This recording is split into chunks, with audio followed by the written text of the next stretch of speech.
destiny. Give us a win, yo. Give us a win, yo. Give us a win, yo. Give us a win, yo.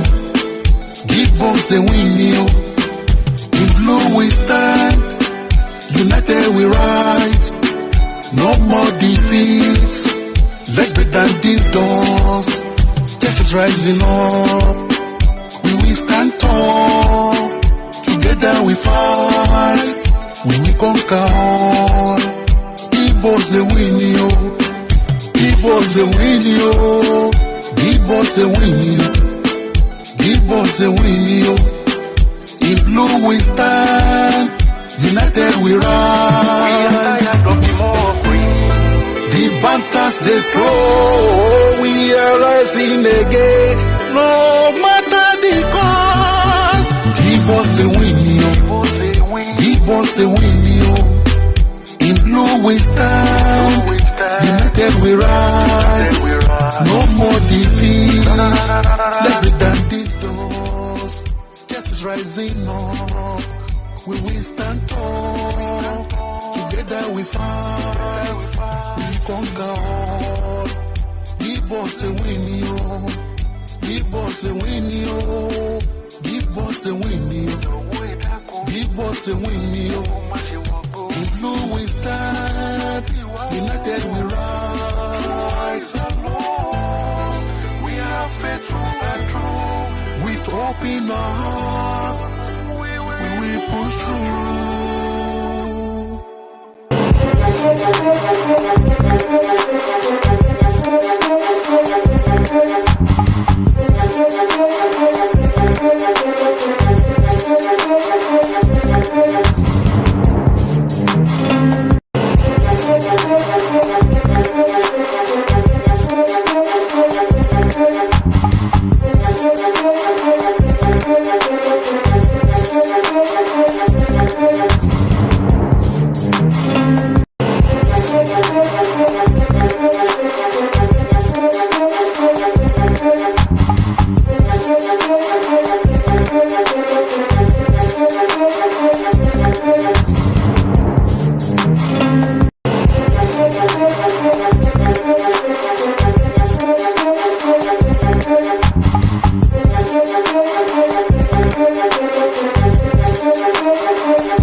Yes, guys. Yes, people. Welcome back to the channel. Welcome back to another match preview. 3 more games left. 9 more points left to go. As it stands right now, I think win all of our games and we are in the Conference League. Yeah, we're still in 7th place. Yeah, all right, cool. I haven't looked at the table a lot in the last few months, so bear with me. But as it stands, Conference League spot. Let's go. Unless Man United finish 8th and they win the FA. Actually, no, that would still sort us. Unless that means Newcastle, whoever finishes 6th, drops down to 7th. I don't know. Win your next 3 games, innit? Win your next 3 games and we'll figure it out from there. We're here to delve into everything regarding the Nottingham Forest Chelsea match. Hit the like button whether you're watching this now or whether you're watching this through the playback. And yeah, super chat if you want to guarantee your comment gets read out. And big up to everybody that's locked in. We're here to talk everything Forest, Chelsea, and all of the latest transfer news. All the latest press quotes. We're also here to shout out Cole Palmer, the first ever Chelsea player to win Player of the Month and Goal of the Month at the same time. Unbelievable. Love to see it. And yeah, big up to Palmer, big up to the guys. And what's everybody saying? Shout out to Don. Shout out to Hassam. Big up to all you, man. CFC Daily tweet explains it perfectly. Has he tweeted this? Has he tweeted it recently? Let me have a quick look.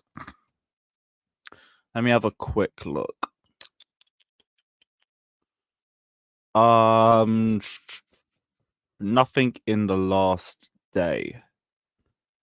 Nothing in the last day. Whatever. Just win your next 3 games. You should be fine. Yeah. First ever Player of the Month and Goal of the Month for Chelsea. I think only 5 players have done that. So it's Bruno. Yeah. DM it to me, bro. Bruno in 2020. Jesse Lingard in 2021. Salah in 2021 as well. And Almiron in 2022. So yeah, Palmer is the 5th player to ever do that. A 5th player. No, Hazard never... I don't think he did Goal of the Month at the same time. You know Hazard, he's a playmaker, isn't he? I won't ever really, goal scorer first. But yeah, shout out to Cole Palmer. Man took Goal of the Month. Man took Player of the Month. First ever double for Chelsea this season. Let's have it. No, Salah did. October 2021, he won Goal of the Month and Player of the Month. So it's Salah, Almiron, Lingard, Bruno, and Cole Palmer. Those are the 5. Which goal he won it for? The Everton goal. The first goal against Everton. Nice little link-up play between him and Jackson. And then he calmly slotted it into the bottom left corner. But yeah, big up. Was that it? It was the City. It was a goal against City. Fairs. You know what? Deserved. He was probably fighting against himself for that award. Because I remember he scored a similar goal against Watford the week after. Also, man, we're talking about Salah for Ballon d'Or. Crazy times. Right, let me see what Maldini sent me. So here is the update as it stands. 7th Conference League. No Europe if United win the FA Cup and finish 8th. 6th Europa League and Conference League if United win the FA Cup. And this is all based on if we finish above Manchester United, which we had better do by this point, because they're going to drop points against Arsenal. They will probably drop points against Newcastle too. Win your games. We should be fine. We should not be finishing below Man United. We shouldn't really be dropping any more points from this point in the season. It's just, we've done it so many times. I can't come on here and say, I guarantee you 9 points. I can't guarantee you anything with this Chelsea squad. But okay, cool. As long as we finish above United, we should be fine. Because I'll be so real with you guys. I am not worried about the FA Cup. That's not even something I'm worried about getting clipped about. Man City in a Manchester derby, as well as a cup final, with a week's rest. Yeah, United ain't got a chance, respectfully. United are not winning that one. Actually, no, let me take that back because obviously there is always a chance. Magic of the FA Cup and all of that crap. But City are beating United. So, like, we don't have to worry too much about that. Our biggest worry is, can we finish above them? City will do us a favor and they won't even do it for us. They will do it for themselves. So that's done. That's done. As long as we do our job, we should be in Europe. We should be in Europe. City fans will never admit it, but selling Palmer is a massive mistake. Some City fans already do it because, I mean, Doku was their replacement and you could have just saved yourself 55 million, but man went for the pure profit. Some of them are still saying, no, Palmer had to leave to do that. Palmer had to leave. No, like, this was shaping up to be Palmer's breakout season anyway. Like, the man already had two, well, I say two. He had one final goal for you and scored in the Community Shield. I will not claim the Community Shield as a final. Never in my life. But he was starting to kick on for them. And he was starting to get a bit more game time towards the end of last season as well. So, like, it did seem like it was going to be his breakout season. It's just nobody expected him to shine like this. Especially in this messy Chelsea side too. Us not being in the final might be a blessing in disguise. Bro, I hear that. I remember I was joking with my mates before the game. Like, we are the sort of team to get a jammy win against Man City and then lose to Coventry in the final. Or lose to Man United in the final. Because that's just Chelsea. That's just so Chelsea. So, I guess. I mean, it's also given us a bit extra focus in the league, I guess. Well, I'll be real. I would have wanted a trophy. If something's there to be won, I want to win it. That's why I'm not one of these men who's like, I don't want the Conference League. Look, financially, I understand it. Financially, it might not suit us to be in the Conference League. And if that's the case, okay, I understand that. But if we decide for whatever reason that we want to stay in the Conference League, oh, fuck it, I want to win. I want to win. So, yeah, we'll see. Our best hope is that Newcastle get a little draw at Old Trafford. We win our next 3 games. We somehow end the season on 6th place, even though we've never touched that throughout this campaign. But it is just about where you are on match day 38, not any other match day. So if we even make it with like the last kick of the game, we will take it and we will run for the hills. Because Europa League is financially suitable for us. It is another route to the Champions League. I think with the new format for the UCL and for the Europa League, correct me if I'm wrong, I don't think teams go down from the Champions League into Europa now. So if that's the case, we have a much better chance of winning that trophy next year anyway. We don't have to deal with the 3rd place teams getting dropped into that league. It's just us and everybody else. So there's a lot of hope in that competition. Plus, you know what we're like in the Europa League. We go there, we win, we move on. We just dunk on everybody in that competition. But yeah, let me know, guys, because I was speaking to a Spurs fan about it. And he let me know about the format. I just want to confirm with you guys. But I think Champions League... Well, there isn't even a 3rd place team in it. But I don't think any Champions League teams drop into Europa. Regardless of where you finish in whatever BS table format they're trying to do for next season, I don't think anybody gets relegated into the Europa League. I think it's just everyone who doesn't win those playoff matches, you're gone. You're done. And if that's the case, brilliant. Yeah, HR, all I know is that it's a table format. You play teams from each specific part of the table. I think the top 8 go through to the last 16. And everybody else in the playoffs, well, I think it's 16 teams go into a playoff. The 8 that get eliminated from there are just straight eliminated, and the other 8 face the teams that already went through. And then it's just a knockout format. I think that's the case. Yeah, 9 to 24 fight for playoffs. There it is. There it is. So yeah, it's true. Okay, cool. Nice. I'm not acting like we're already in Europe. I'm trying to explain the European format for us. I'm trying to talk about how, like, the Conference League, like, I'll take it, even if it's not financially suitable for us. And the Europa League, we have a much better chance of winning that because there's no Champions League teams dropping into that. That's all we're trying to say.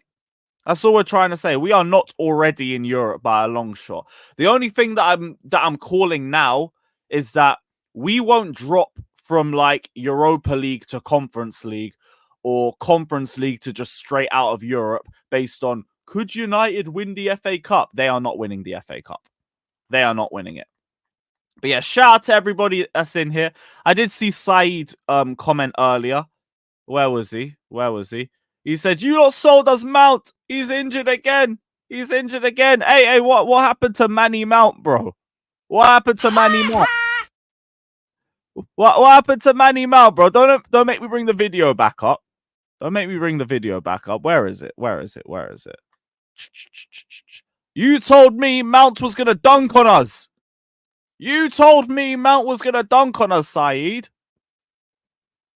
Listen, Mason Mount, football. Listen, you Chelsea fans, yeah, I swear down. I know Carefree Lewis is doing the hate along tonight.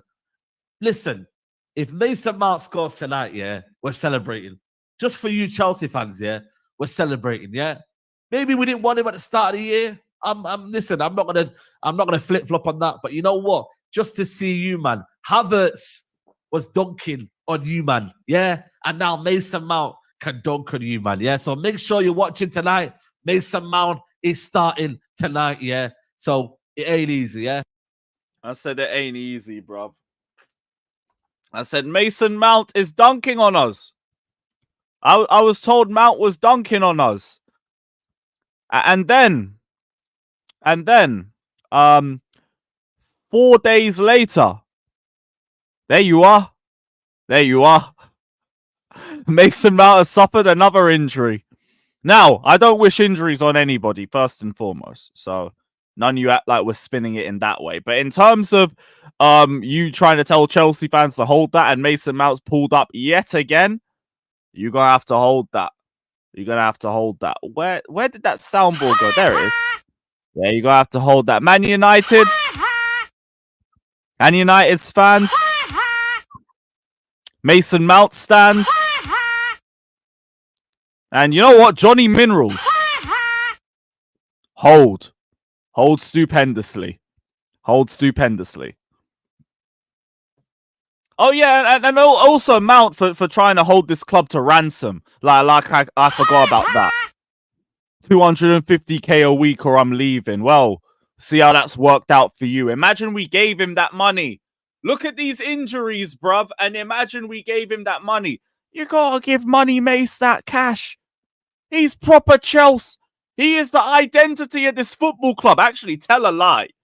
Mason Mount being injured all season is probably the most proper Chelsea that he's been in a while. That is actually the identity of Chelsea Football Club. So maybe Minerals and all them other bozos were actually spitting.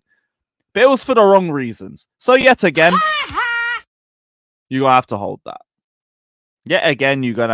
that. But thank you again for the 50 mil. Thank you for the 50 mil. We won't get the 5 million in add-ons. We won't. I don't care. I don't think anybody cares. But yeah, cool. Enjoy your transfer. Maybe next year will be his year. Southampton might be coming up. I think Southampton are in the playoffs. So, hey, there's like 4 goals and 3 assists for you next season right there. Right there. You can thank us later. Yeah, Southampton are in 4th. They're in the playoffs. They might have something for you. And I would rather see Southampton come up than dirty Leeds. Actually, no. If Leeds come up, you lot are patterned as well. He loves the game against Leeds. Yeah, Leeds, Southampton, Norwich. Bro, that is like Mason Mount's breakfast, lunch, and dinner. Right there. Leeds, Southampton, Norwich. Yeah, you good next season. Don't worry, bro. Don't worry. Mason Mount redemption arc next season. We will be there. Norwich. No, it's not just Norwich. It's Southampton. It's Leeds. He loved the game against all 3 of them bummy clubs. So, Don't worry, man. I predict a better second season for Manny Mount. I predict a better second season. But yeah, shout out to everybody locked in here. Hit the like button, subscribe, all of that crap. Big up to every single one of you. And yeah, let's get into the game quickly. Shout out to 300 saying what's funnier is they could have got Mason Mount for free. They could have. But I actually feel like if it came down to that point, we probably would have sold him for less money. Because clearly Mason Mount was a toxic influence within the dressing room, just based off how the Chelsea players were responding to him when he came on against us. Beefing with Enzo, I think Chalobah was giving him dirties. It was only Reece James that was giving him a little like. That was it. So he would have eventually gone. They could have just played the long game with us, but there was articles coming out saying Chelsea know Man United are very easy to negotiate with, and eventually they relent and give you what you want. And then they did it. HR, I hear it, man. Like, I hate Leeds, but what an away day. What an away day, and what a rivalry. Bring them up, dunk on them twice, send them back down. I'm fine with that. But yeah, money mount aside. Chelsea versus Forest, or Forest versus Chelsea. Big away trip for us. We are looking for our first league win over Nottingham Forest since they've been promoted. Our first, which is crazy. Forest are also looking for 1 point to be assured of Premier League survival, and they're coming off a 3-1 win against Sheffield United. Yeah, I know what happened the last time we played Leeds. I know. Still a great away day. I remember what happened the time before when we went to Leeds and we donked on them 3-0. And we nearly sent them down. But yeah, 4th game against Forest, and we are sitting on 2 draws and a loss. We drew 1-1 at Nottingham Forest's ground last season. We probably should have lost about 5-1, in all honesty. I don't think I've seen a battering like that from a promotion side. The way I saw Awoniyi running through our right-hand side. Koulibaly and Azpilicueta.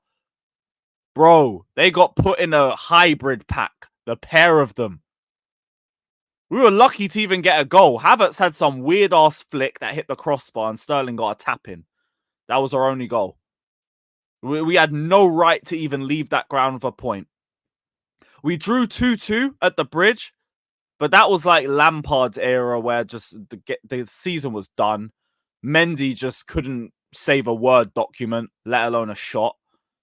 We had a little Sterling double. Hey, maybe we should get Sterling off the bench. He clearly loves the game against Nottingham Forest. Just realised that. Man's got 3 goals on their head top. And then obviously this season, we lost 1-0. One of the most hideous games of football I have ever watched in my life. Still, that Forest game is top 5. That Forest game is top 5, one of the worst games of football I have ever watched. Set up with 2 forwards at home against Forest. You disgrace. Absolute disgrace.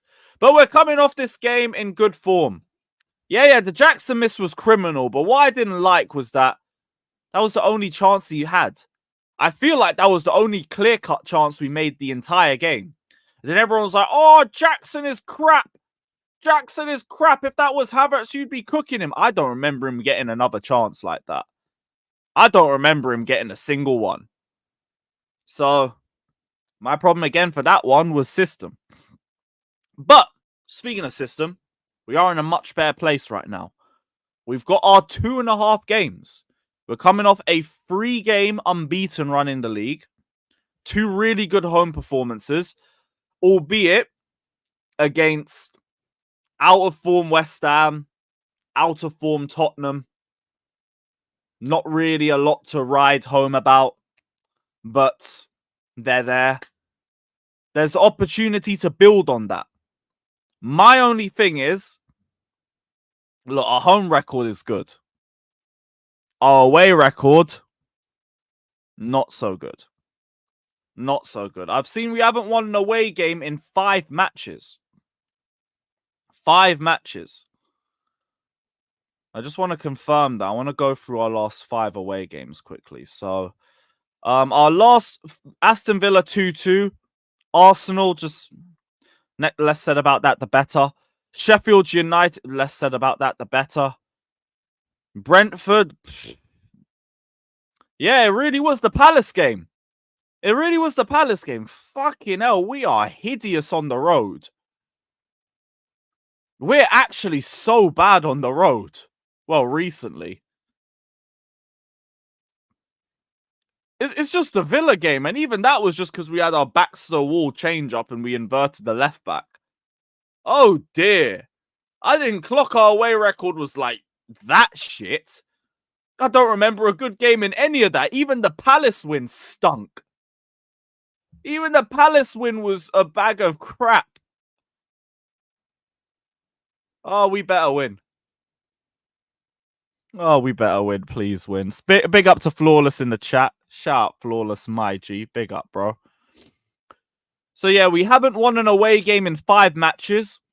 We haven't kept a clean sheet away from home since October, when we beat Fulham 2-0. You don't remember that game? Hope you don't remember that one. So, forgive me for not being too gassed. Last time we won an away game against Forest was in 99. Yeah, but that's a lot worse than it sounds, because they ain't been in the league in, like, how long? They've been here for 2 seasons. They haven't touched the league, I think, this century before that. So, I'm not really too fussed about that. But, yeah, away record stinks. We might be a little bit better just based off the new change in structure, but I don't know, man. Like, atmosphere is going to be booming. Forest are going to be up for it. They're coming off a big 3-1 win. I think it was against Sheffield United, though, so like it is very low in terms of the bar. But I can't really talk down on Sheffield United, when we've had 2 games against them and we've looked like utter dog crap in both matches. So, win the game. Like, this would be another test for us in terms of we now have to do this away from home. We have to do this against a Forest team who I do think will sit back against us as well. Just based off the fact that they did that against us the last time they played us. They just sat back and waited for us to make a mistake. Then we made like 4 mistakes in a row. So I remember Silva got nutmegged. Caicedo lost possession. Gallagher tried to dummy in our own half for like no fucking reason at all. I think Colwell's positioning was out of place. It was a mess. It was an absolute mess. So yeah, like it's not out of the realm of possibility that we could drop points in this game. And I hope not. Because I feel like for the first time, our fan base is a little bit confident. There's belief starting to build. Like, even I think like we can get Europe. And I was done with that after the Sheffield United and Burnley games. I was like, don't talk to me about Europe. Don't talk to me about it. I'm finished. I can't be bothered for it. I want to do up Europe hype when, like what? No, I'm good. But yeah, we will see. The good thing is, in terms of the injury shout, we are down to 5 injuries. 5 injuries, people. Love it. Ben Chilwell, Chukwuemeka, Enzo, Fofana and Lavia are all out. It's just them. Reece James is back in team training. Leslie, back in team training. Robert Sanchez is in partial team training. But before I go off, I do need to shout out Daniel.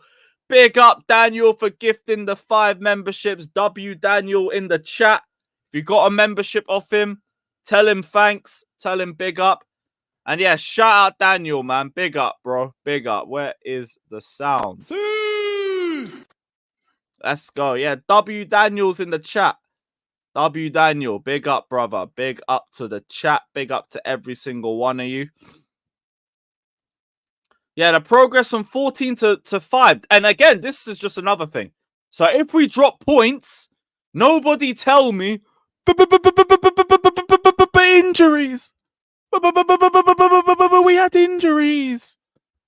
Because like when we had 14 players out, we were smacking Tottenham and West Ham silly. We actually showed good game management against Aston Villa. So, why does the injury excuse work now with more injuries? I mean, with less injuries? How does that make sense? Because you're going to big him up for his tactics with 14 players out. But then when we have 5 players out, injuries. Okay. Sure.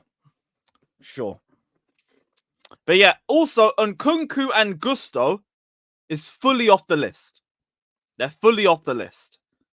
So, could be an opportunity to see Gusto maybe off the bench. I don't know. I feel like it might still be too early to start him. Obviously, I don't know what goes on in training. Nobody knows because we have fucking 3 new injuries a week half the time. But yeah, Gusto could potentially come off the bench. Was Nkunku on the bench for the West Ham game? Yes, he was. Yeah, he came off the bench. So you'll probably see him come off the bench again in that match. Might see him get a few more minutes. In terms of James, look, I don't mind them wheeling you back for the Bournemouth game. I don't mind them doing that.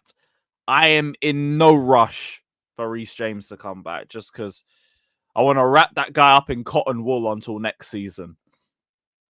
And then hopefully you have a better coach who isn't going to run you into the ground. Yeah, and Nkunku off, Gusto off. That Bournemouth game, by the way, is going to be crazy because the amount of players are going to wheel off the bench. The rules off the crowd in the second half is going to be insane. It's going to be absolutely insane. Players signed to come back at the right time. Everyone should be fit by pre-season. So, yeah, the US tour is going to slap. And yeah, it's good to see the injuries decreasing.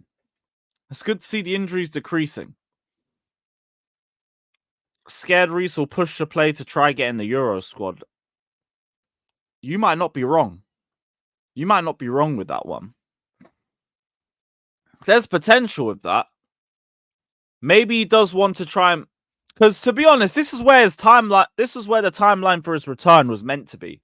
It was meant to be around like late April, May.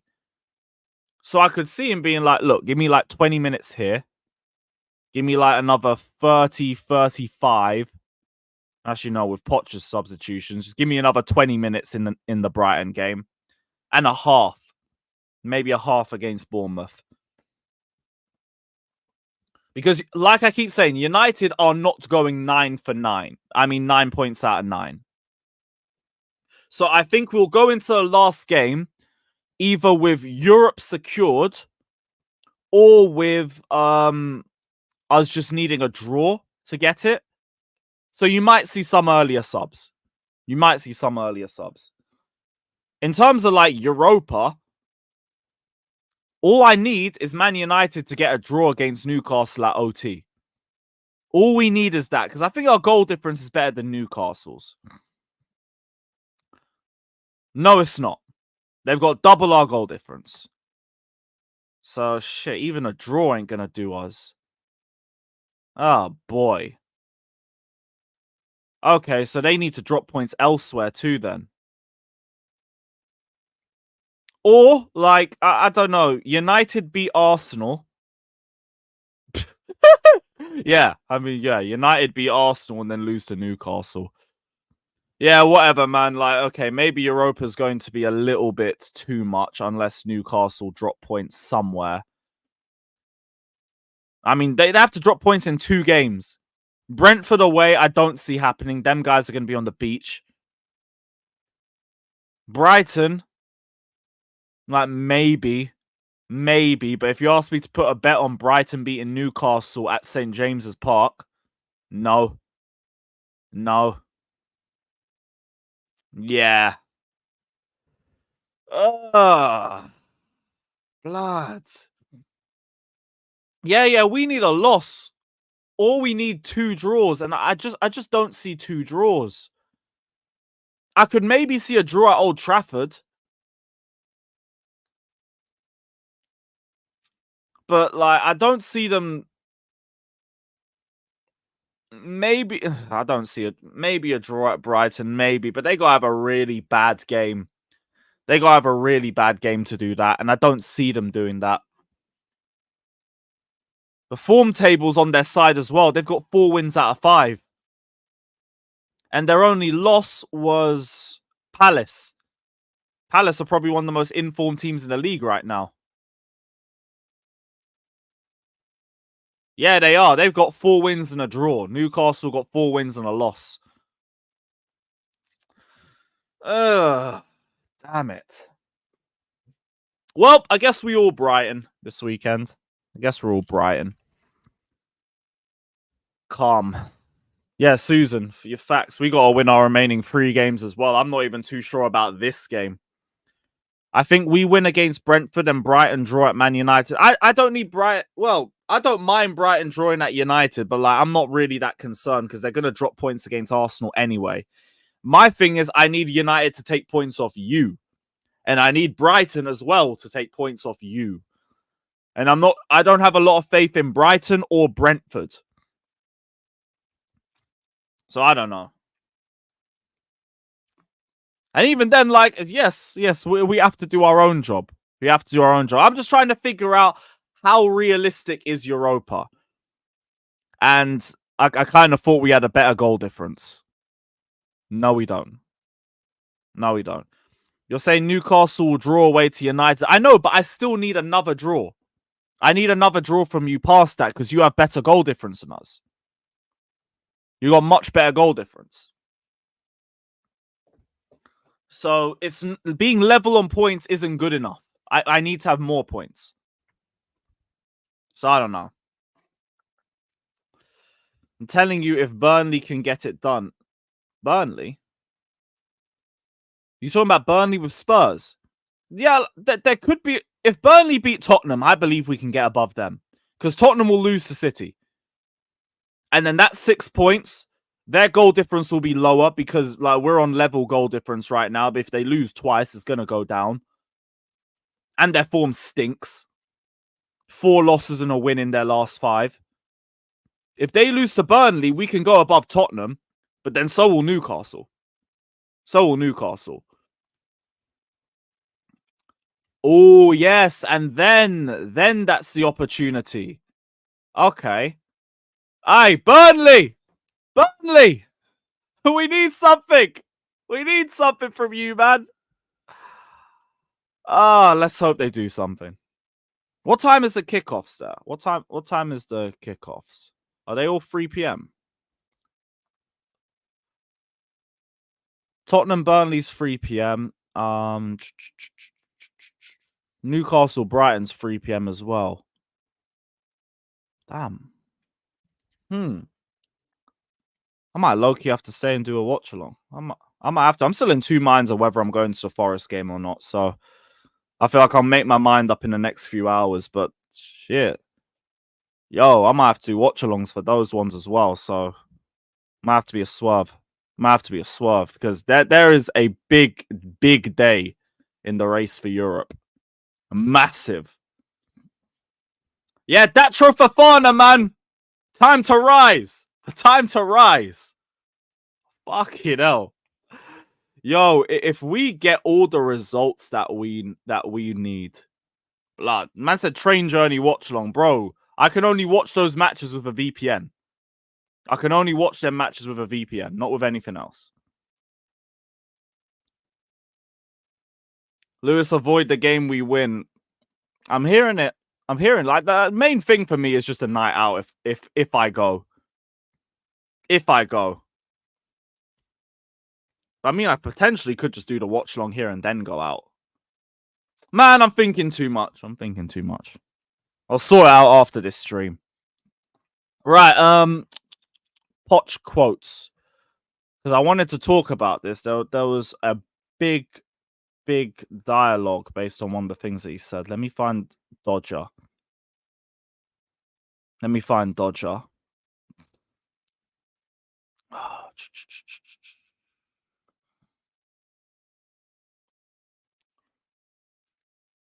Anyway, for Chelsea to finish fourth, not fourth. Fifth, yes, we can finish fifth. Fourth ain't happening. So Poch was asked if he will stay, and he gives a huge answer. He says, look, it's not important. The most important thing is to keep going, working if we are all happy. Not only the owners happy with us, or us with all the organization the club is building here. Because of them, we are all under assessment. If we are happy, perfect. But it's not only if the owners are happy or the sporting directors are happy. If we are happy, you need to ask us also, because maybe we are not happy and we accept the situation and we need to split. It is not going to be the first time the coaching staff at the end of the season decide to not keep going. Rah. But at this end, it is always the opposite way. It is always the owners or the sporting directors. They can say tomorrow, maybe I can say I want to leave. It is two parties to make a decision. Because Chelsea is not happy. The owners or the sporting directors. Maybe we are not happy because we arrive here with a job to do, and in the end it has not happened what we expect. I'm not saying I'm not happy, but there's always one side, and maybe we need to look at the other side. If we split, it's not a problem. It will not be the end of the world. Which is interesting. It sounds like it might not just be based off what the board decide. Poch and his coaching staff might decide themselves that they want to step aside. They might decide themselves that they want to leave. It could be because of other situations, like, I don't know, like the team's built around Conor Gallagher and Gallagher's very likely to leave. Either way, it does sound very defensive from him. But I do hear his side as well. He's saying, like, look, the board and the directors might not be happy, but like I might not be happy. We're going to have a talk at the end of the season. We're going to discuss where Chelsea's at. We're going to discuss the season as a whole. And then we're both going to decide whether we want to keep going forward. Which low-key makes me think mutual consent. I'm thinking it might be a departure by mutual consent, and maybe Poch gets a partial payout. Will he walk away? I don't know. Like, the maddest thing is, he's won his last 2 games. Everyone's talking about how the club's turned the corner. And Poch is still talking defensive. He's still talking about the owners. He's still talking about the directors. And I don't have any problem with that, by the way. Put the smoke on them. I don't mind that. That's fine. But it doesn't necessarily sound like somebody who, number one, feels confident that they're going to be here next season. And now, number two, does he even want to be here? Does he even want to be here? And if he doesn't, I mean, then it speaks for itself. Speaks for itself. Bye-bye. Bye-bye. Just again, I will hold the door open for you. The fact that you're putting the owners and the directors under the spotlight again, great. Great. Like, that's one of the few good things this terrorist has done over the last 10 months. More power to you. More power to you. But, yeah, like, I'd probably feel a bit worse for him if he didn't actively rip this season apart for about 8 months. Yeah, I know there was other quotes as well about him talking about planning transfer targets, planning the pre-season tour together. But, I mean, that's just part of the job as well. Like, he is still employed by the club. He is still the manager of the club. So with that in mind, he's got to be in discussion when it comes for these sorts of things. But they're going to have the big talk at the end of the season. So we will see. But maybe the 2.5 games isn't necessarily enough to keep him in the job. And if that's the case, great. Great. I just did not want him being judged off that little run. Like, that is so tin pot if we did that. That is so unbelievably, outrageously, emphatically Tim Pot. But we're not doing that. We're not doing that. But yeah. Keep flaming the owners. Keep flaming the directors. I don't mind. Man said the ship is sinking, so I'm just going to burn it anyway and just make sure it's done. Whatever. Because he can say whatever he wants about Gallagher, for instance, but Gallagher hasn't signed a contract. Gallagher's going to go. It looks like he's going to go to Spurs. Players are going to be sold immediately when the season's done. Like Fabrizio already said, June is going to be a big month when it comes to selling players. So, don't know what to tell you guys. I said he deserves another chance. No. Nuh-uh. We're not doing that. I'm talking 34 games to figure out to invert a fullback. I'm good. But, hey, we will see. I've already said, if Poch is here next season, hit the ground running. And I will be willing to say, right, first season, absolute car crash. I'm not apologizing for a damn thing. But in terms of the second season, if you start well, I'll just let you cook. But I don't want him to be here next season anyway. I don't want him to get that chance because you have done enough damage. You have done more than enough damage. Why am I going to give you another season to do more damage?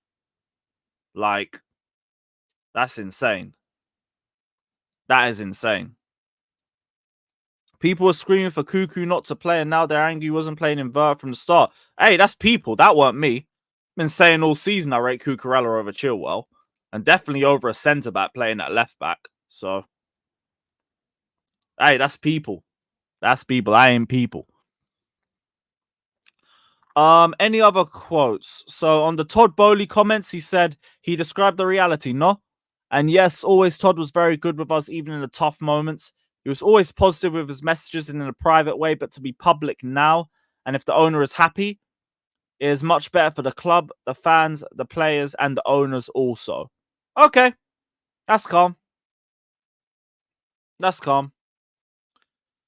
What damage, though? A fifth or sixth finish first season is good. Yes, but you just ignoring everything that's happened before the last few games. And if we had been a lot more better structurally, if we had much better game management, we would be a lot higher than that. Which is what I've been saying all season. So yeah, he's done too much damage for me. He's done way too much damage. And he's just lucky that West Ham have fell off a cliff, Newcastle are inconsistent, Man United are shit, and Tottenham are bottle jobs. Great. Made the most out of the lay of the land. Nice. That doesn't mean you're great. It means, like, the teams around us are garbage. Absolute garbage. But yeah, man are asking me about the Estevao stuff. So, apparently, Bayern Munich could be looking at a hijack for Estevao. I saw Pies tweet this yesterday. Yeah, Wags, I hear that, but like this is PR. Well, when I give the reasons why we have fumbled so much this season, all I hear is injuries. Injuries was not a problem when we had 14 players out and we were cooking West Ham and Spurs. So why are we going to act like it was a problem for everything before? It's a problem for teams playing 2 games a week. We played 1 game a week. It's not that big of a deal. We've had enough games where we could have done better with the players that we had on the pitch. So, no. Sorry, bro. But yeah, Bayern has promised Palmeiras a bid for Estevao. Let me just read this article quickly. They're projecting a higher offer than Chelsea, which could reach 60 million euros. There's fixed and variable sums involved, but that hasn't really been explained yet. But we've already sent 3 proposals to Palmeiras. And I think we've got personal terms already agreed with Estevao as well. So I would be very surprised if like his head got turned immediately by this. But I guess Bayern being interested is really good too, because Bayern don't go for scrubs. They don't usually go for scrubs. Eric Dyer aside, and even Dyer, they've been able to get a semi-decent tune out of him. So Chelsea's proposal, if all targets are achieved, exceeds the value of Estevao's termination fee.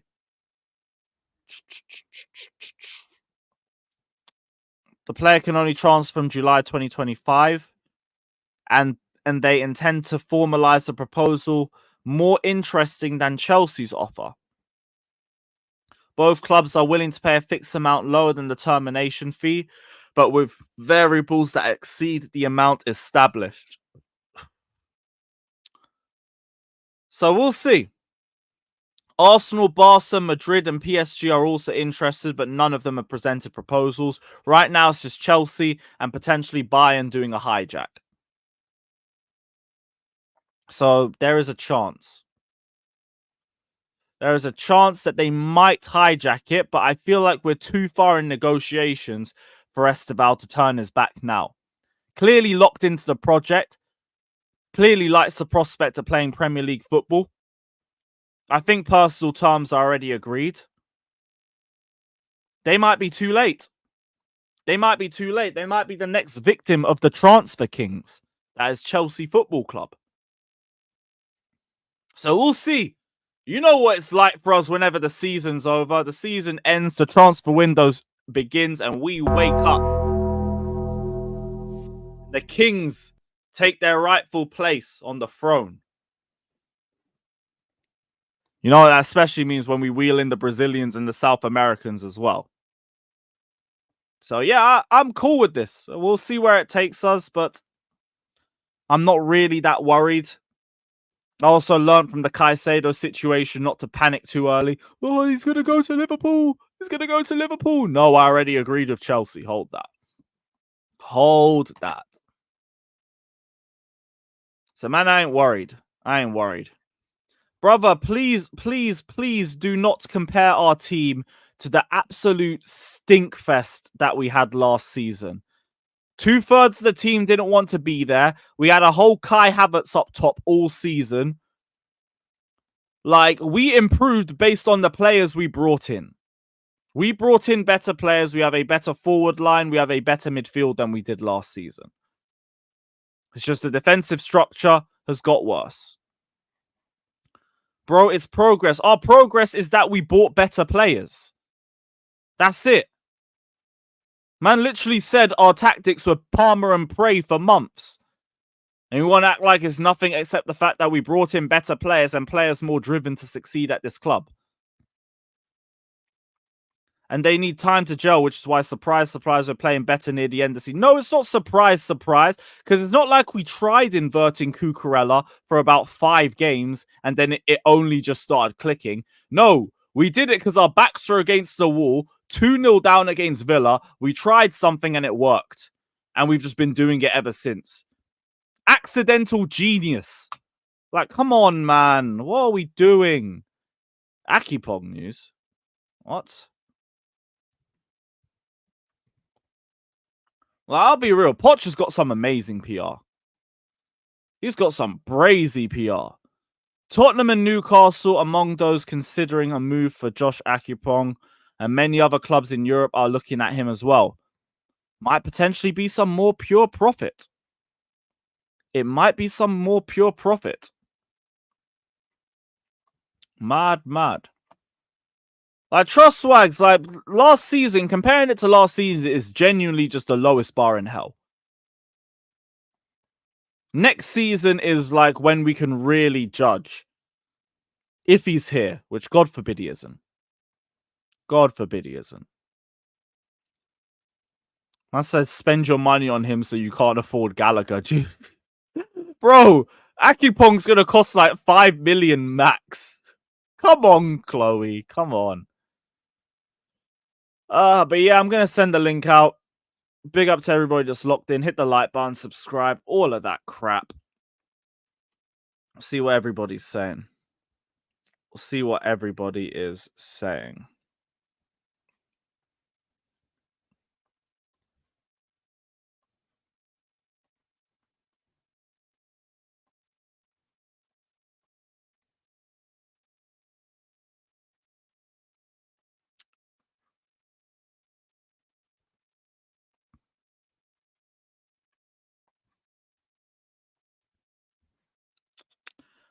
Guys, let's try get to 200 likes as well if we haven't already done so.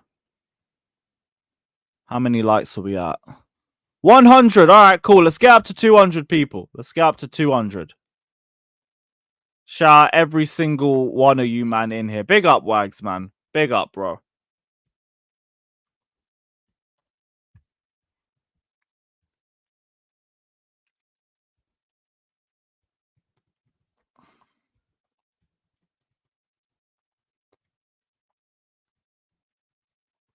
Calm.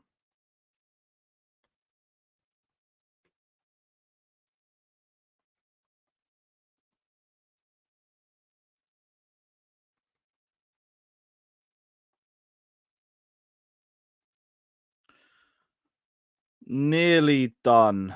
Nearly done, guys. Well, you guys all already know it takes ages.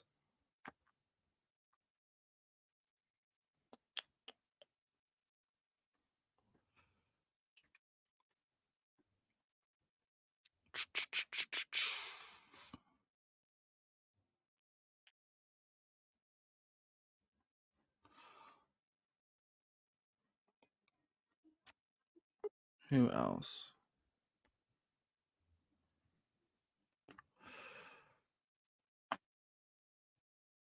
I said Pies tweet about Poch. Right, a big up, Nathan, bro. I hope you're good.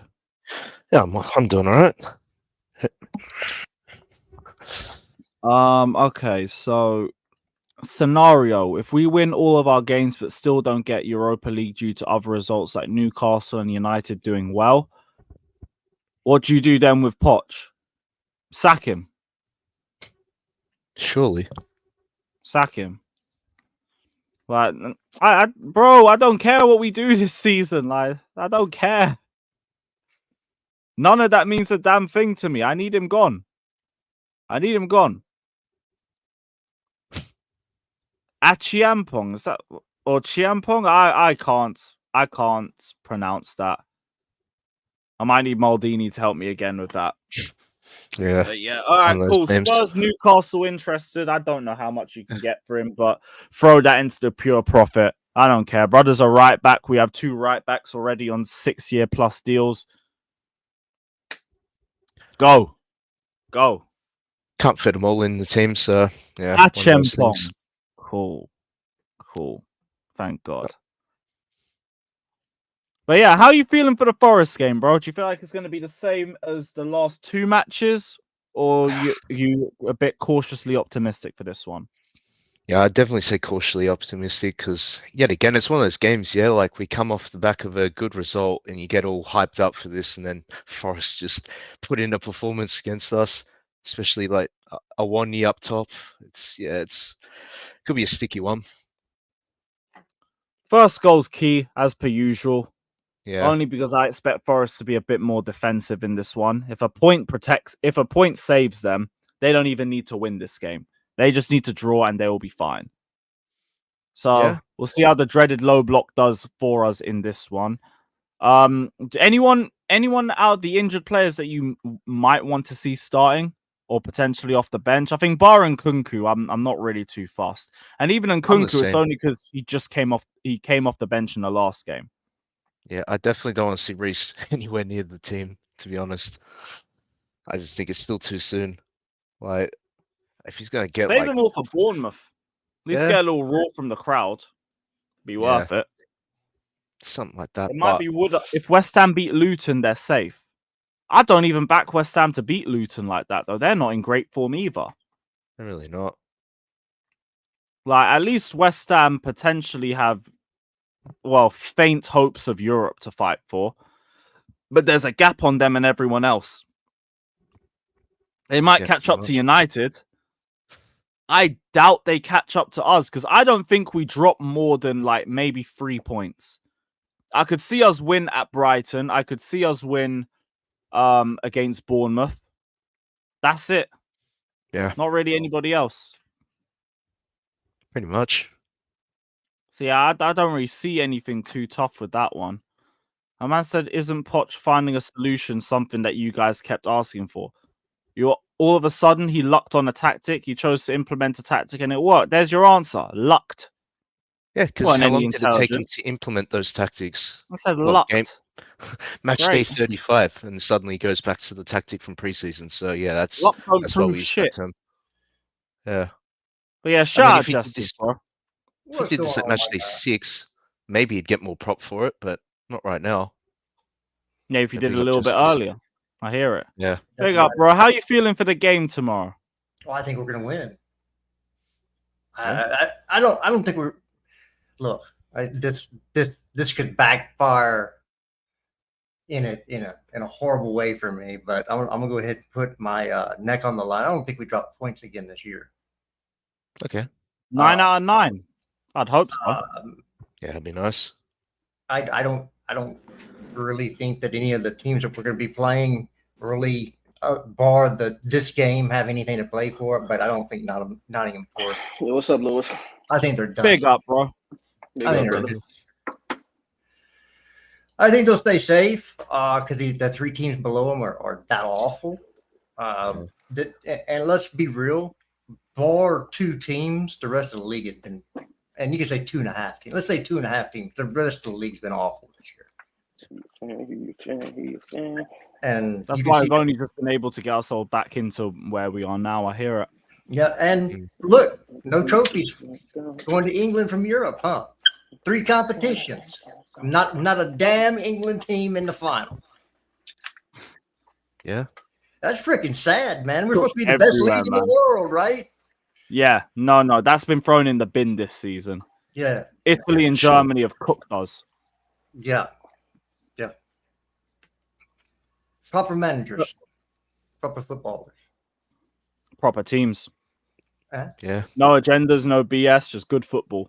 Yeah. Calm down. City won it last year, didn't they? Yeah, last year. Last year we're talking about this Yep. I year. mean, like, And to be fair, they got knocked out by Real Madrid, so like, there's no exactly, real they like. got beat by issues probably with the that best one. team in the whole competition. Well, we had. I mean, everybody else. Villa were meant to just walk to the Conference League yeah, final. Villa. What about So was Liverpool in Liverpool. Europa? West Ham, I'll Yeah. give them as well. They face like the Invincibles, whatever. No. What about Europa? What about Liverpool? Oh, Liverpool. Yeah. Come on. Yeah, Liverpool, huh? Supposed You to give be them that a- competition. Liverpool They always goes fumble. to Europa. Yeah, but you can't give a pass. They're supposed to be an elite team. You That's can't. a You them can't win problem. Europa. That When doesn't we're in turn into Europa, league. we missed it. Yeah. Yeah. If we're in Europa next year, I fully expect us to win. 1,000%, Champions League but teams that aren't wouldn't- even dropping into that Europa wouldn't next make- season. We probably will win it if we're in it next year, but that wouldn't make the league better or worse.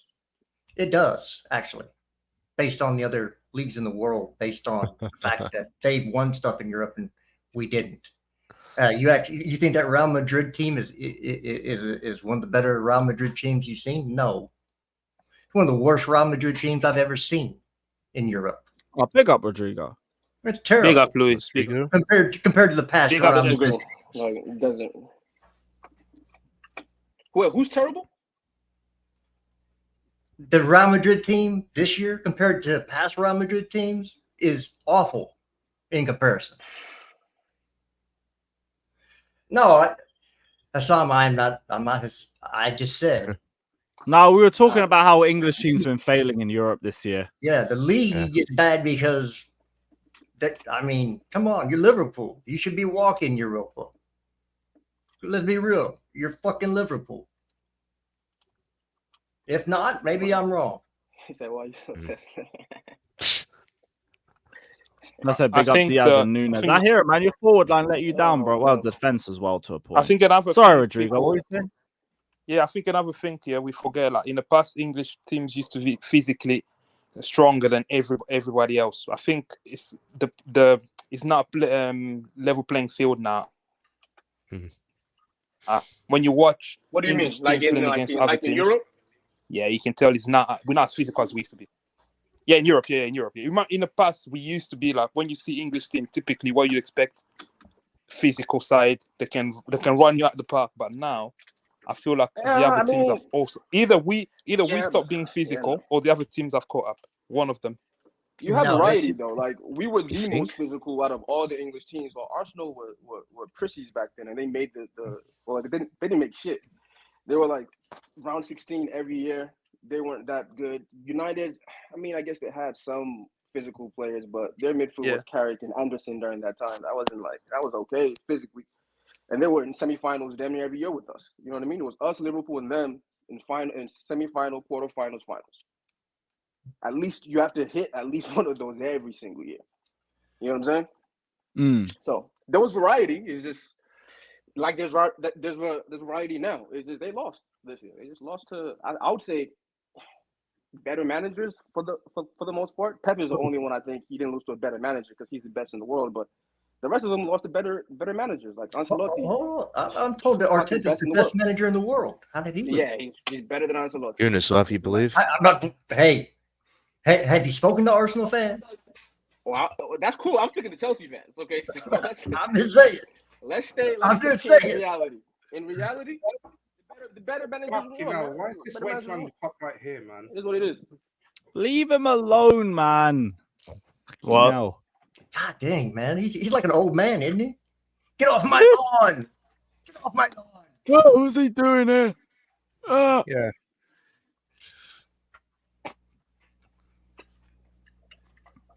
Let's go. I think that most of the English teams this year have taken a step back overall. If you look at the quality, I think this is one of the worst Man City teams we've seen in recent times. If you compare them to past teams, Liverpool, they would say they're not as good as they were.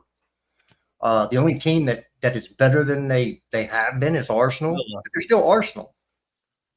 Villa as well. Villa is better than last. Yeah, Villa is. But I'm saying if you look at the teams that you always look at from Europe, saying, oh, they're going to do something, or in England they're going to do something in Europe.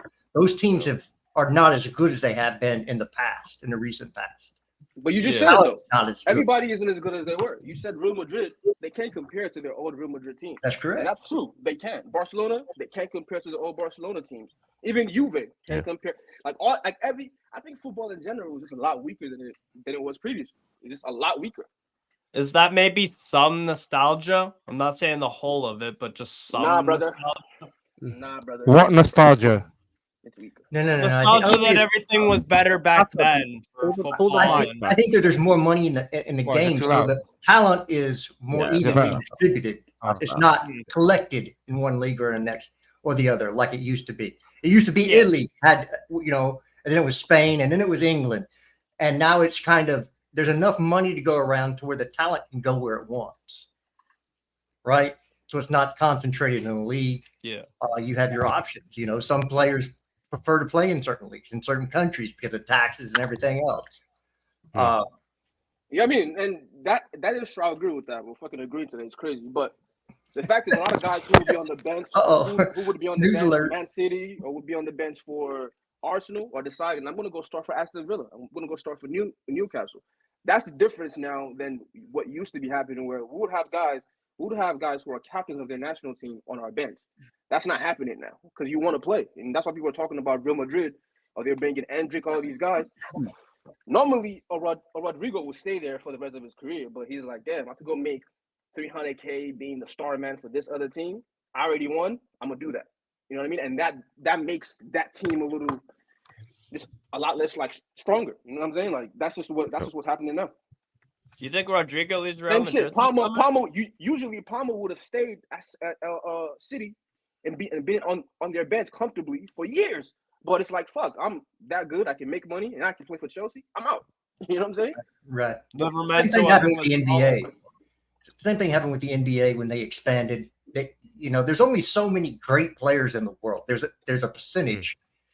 And after that, everybody is a step down. And so if you dilute where those players go, then again, you think it looks like it's a weaker, it's not as good as it used to be. It's just not as concentrated as it used to be. There's more good.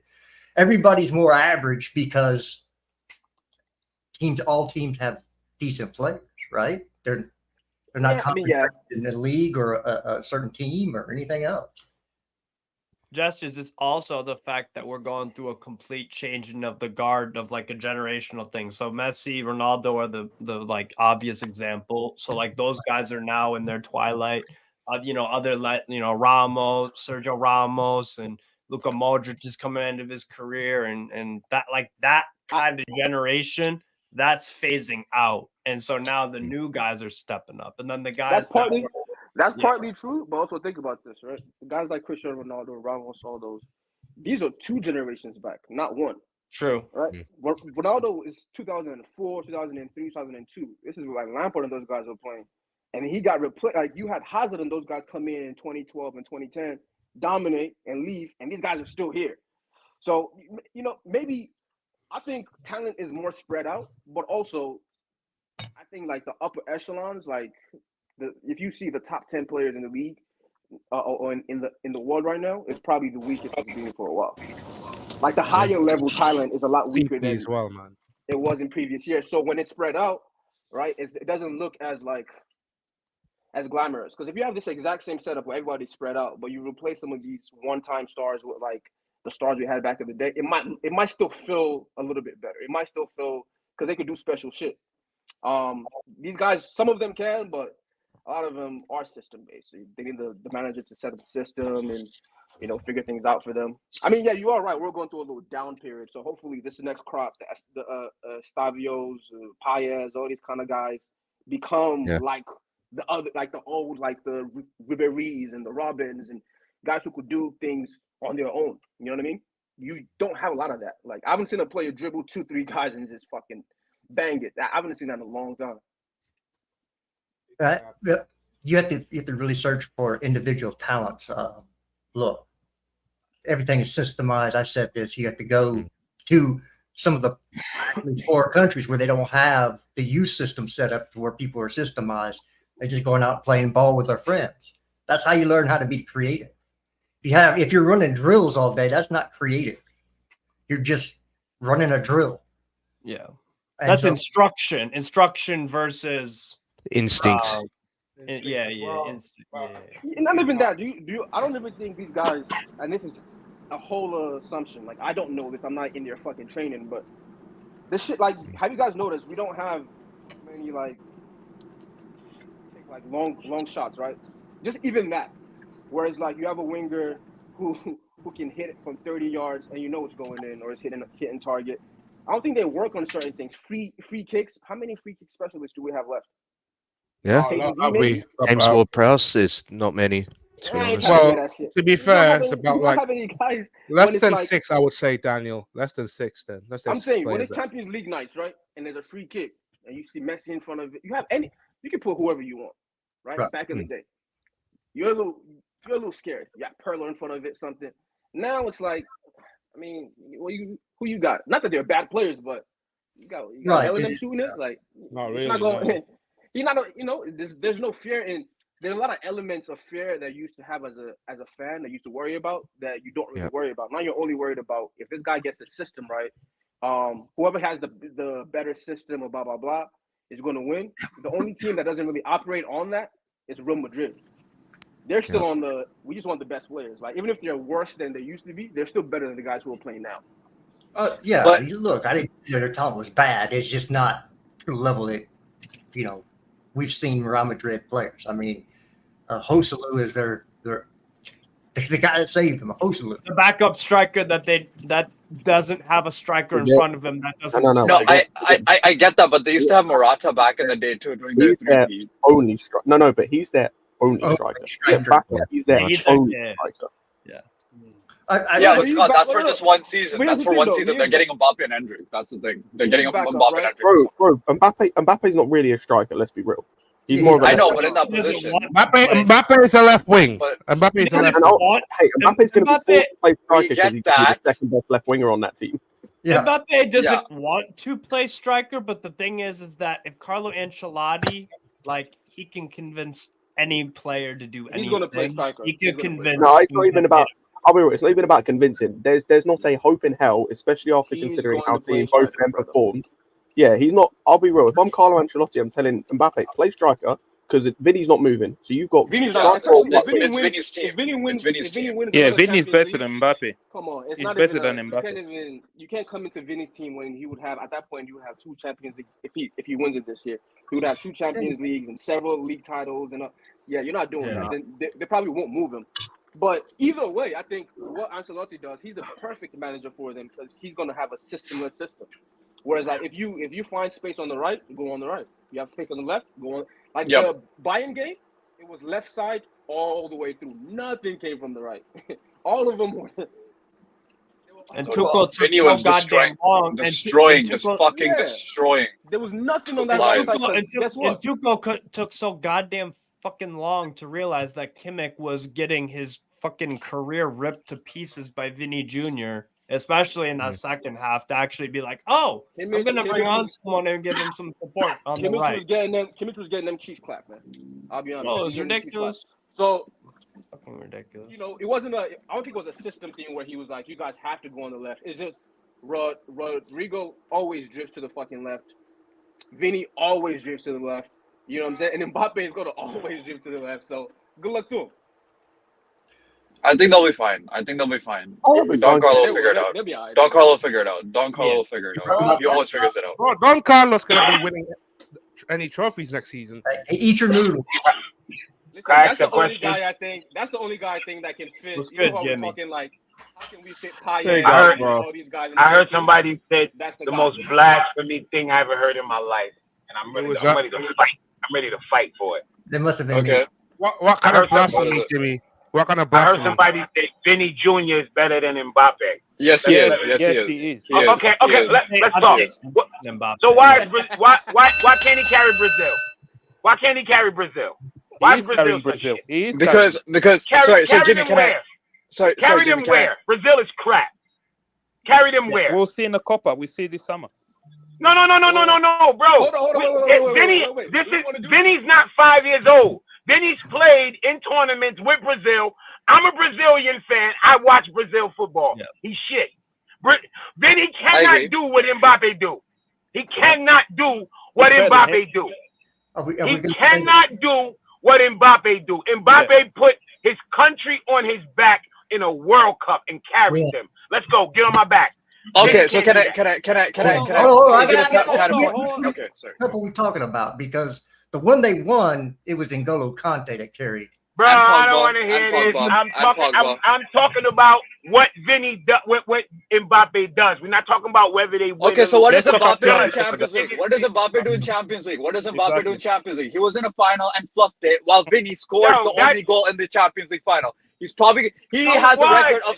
Bro. What do you mean to win the Champions League? Bro, listen to me. He won a World Cup. What's bigger, Champions League or World Cup? World Cup.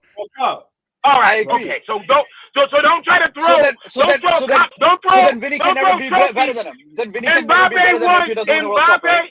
Mbappe was one of the best players when they won a World Cup at the age of 20. What? So don't do that. Don't do that. Don't throw out accomplishments because Mbappe's done that. He's done that. So what happens if Vinny wins two? What happens if Vinny wins two Champions League? So does that? So it's never gonna overdo a World Cup. So listen, when Mbappe joins Real Madrid and then he wins him some fucking work with some Champions League, which he will do. Nobody's gonna sit here and think Mbappe's not gonna win a Champions League. Yeah, what you gonna tell me? Vinny's gonna win a World Cup? Individually, Vinny's better than Mbappe. Brazil is a long way away. We're talking about individual players. Individual, Mbappe's a better player than Vinny Jr. No, he's not. Individual, he's not better. No, he's better than arguments back and forth, right? No, he's not. The one argument is the accomplishment Mbappe did by carrying his team in the last World Cup to the World Cup final. I can agree with that. That was exceptional what he did, right? However, but that's just the. And to me, I think Mbappe is better overall. However, like but the way you're talking about it, it's like that's the only point that I'm making. Hold on.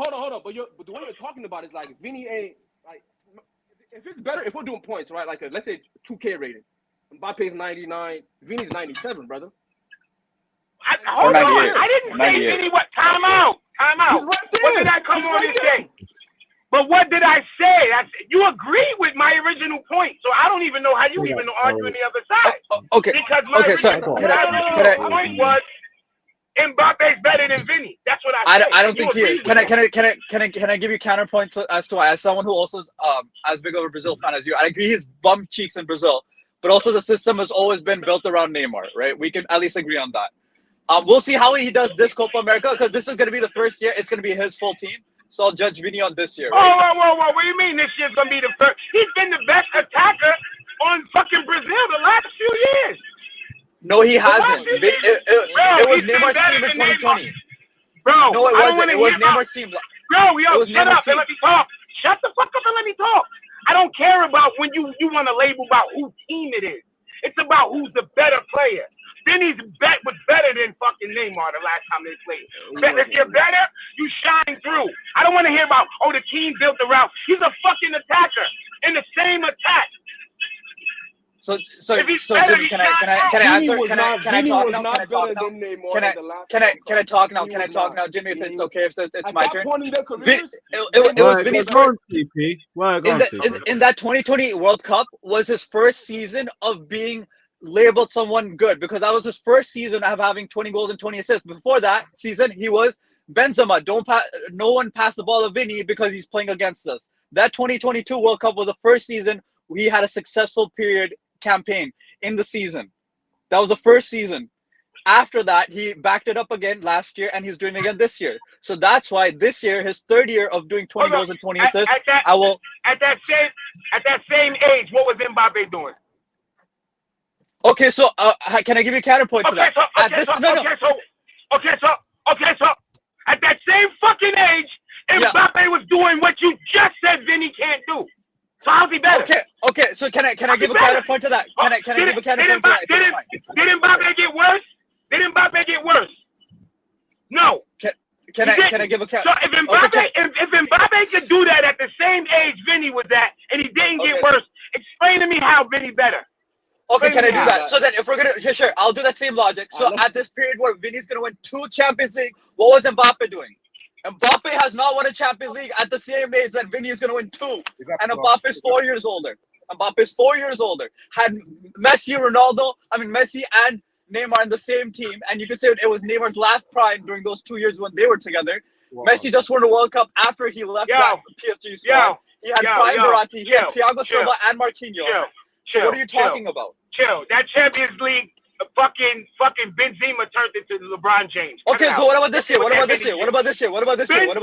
What excuse do we have? He ain't fucking won it yet. Relax. So when he does, if he does. What if I fucking crash right now? You'll have good footage of me crashing, but I ain't fucking crash, right? So we're gonna play this. We're gonna play this stupid game where Madrid haven't lost the Champions League. Mbappe's better. No, we're gonna play the stupid game where Real Madrid haven't lost the Champions League final in 40 years, but we're gonna pretend that they might lose. But if Vinny wins, he's done 2 Champions Leagues in the same age that Mbappe has won 0. So then what? This is Vinny's team hold this on, year. Wait. So let me shoot you in the face with your own logic. Sure. Vinny Jr., you giving Vinny Jr. props for winning the Champions League. Outside of the Champions League Real Madrid won with Vinny Jr., how many other Champions Leagues they got? What do you like in total? Don't answer. If we swap and put Vinny Jr. on PSG, do they win the Champions League? Fuck no. Let me answer it for you. I think they do. Yes, they do. Yes, they do. You fucking slow. You are slow. If you think you swap Mbappe and put him with Vinny Jr. and then all of a sudden PSG win the fucking You know why? Because Mbappe Get the fuck out of here. It's because Mbappe is more selfish. Hey, Jimmy. On the flip side, if you put Mbappe on Brazil, he don't win the World Cup either. World Cup, yeah. Thank you. Because he had Pogba, he had Prime Conte, he had. I'm just saying. But you don't. But hold on. You don't have to switch nothing. Last World Cup, what happened? He carried his team to the final, and he only lost to the best player ever. Vinny Jr. cannot do what Mbappe did last World Cup. I don't give a fuck what none of y'all say. He can because France has always had a better squad than Brazil. I don't want to hear about better squad. Even depth-wise. We had Rafinha starting for Brazil. We had Rafinha. They had Griezmann. Last World Cup was not about Frank's squad. It was about Mbappe. No. It was not about the squad. Don't do that. Don't do that. France has a way better squad than Brazil. Let me talk. Yo, the final was about Mbappe. The final was Mbappe. The other but that's what I'm. games, No, but the rest of the games. No, the rest of the games. The rest of the games to get there. Daniel, go ahead. Griezmann was out this world. You have to admit that, bro. He was exceptional during that World Cup throughout the entire run. He was disgusting. Playing number 8, we didn't even know he could play number 8. He killed him. It still don't matter. It could have never been done without It does matter. You can't ignore that. It was about Mbappe. It was about Mbappe. Of course, when we say somebody carry a team, they're never the only person. So let's not get technical. But it was about Mbappe. That literally is what carry job is. That's literally what carrying is. Yes. Yeah, that is what carrying is. That's quite literally what carrying is. That's what we were reading the prop to Benzema. And they had Benzema, by the way. They had another player that was playing to an exceptional level. I'll say it again. And that was I'll say it again. No, he was not. Yo, it was about. It was, brother. The final was different, yes. But throughout the entire tournament, Griezmann was disgusting, bro. Come on. What are we doing? Yep. Yeah. So in 2018, both World Cups, to be honest, he was cooking in both cups. What the hell happened to Steve? I want to know what the story was here. Booted by Fettel. Steve got kicked out. Apparently, Fata may or may not have messaged Chloe about it. I was eating, fam. Yeah, like you don't have an iPad in front of you, dude. Nothing. It's like part of your head. I was eating, fam. You can't do 2 things at once. Is it? I was eating. Look, I was eating. Hey, hold on. You can't do 2 things at once. Is that what we're saying? I was eating. What can I do? Why do you use a metal bowl? It's the dog dish. That's why I asked that. I didn't want to act like that because that's crazy. I never. Big up. Y'all bugging. Y'all telling me if Mbappe. I prefer metal ball over plastic ball all day. So let me ask you this: if Mbappe was playing with Benzema on those Real Madrid teams, they wouldn't have won. Like Mbappe would have dragged the team down. That's what you're telling me? No, because they have a better team. No. The better team always wins. No, but that's my. Listen to my point. Mbappe would have went on that Real Madrid team and fit in like a glove, no problem. Probably even been better. To my opinion, been better.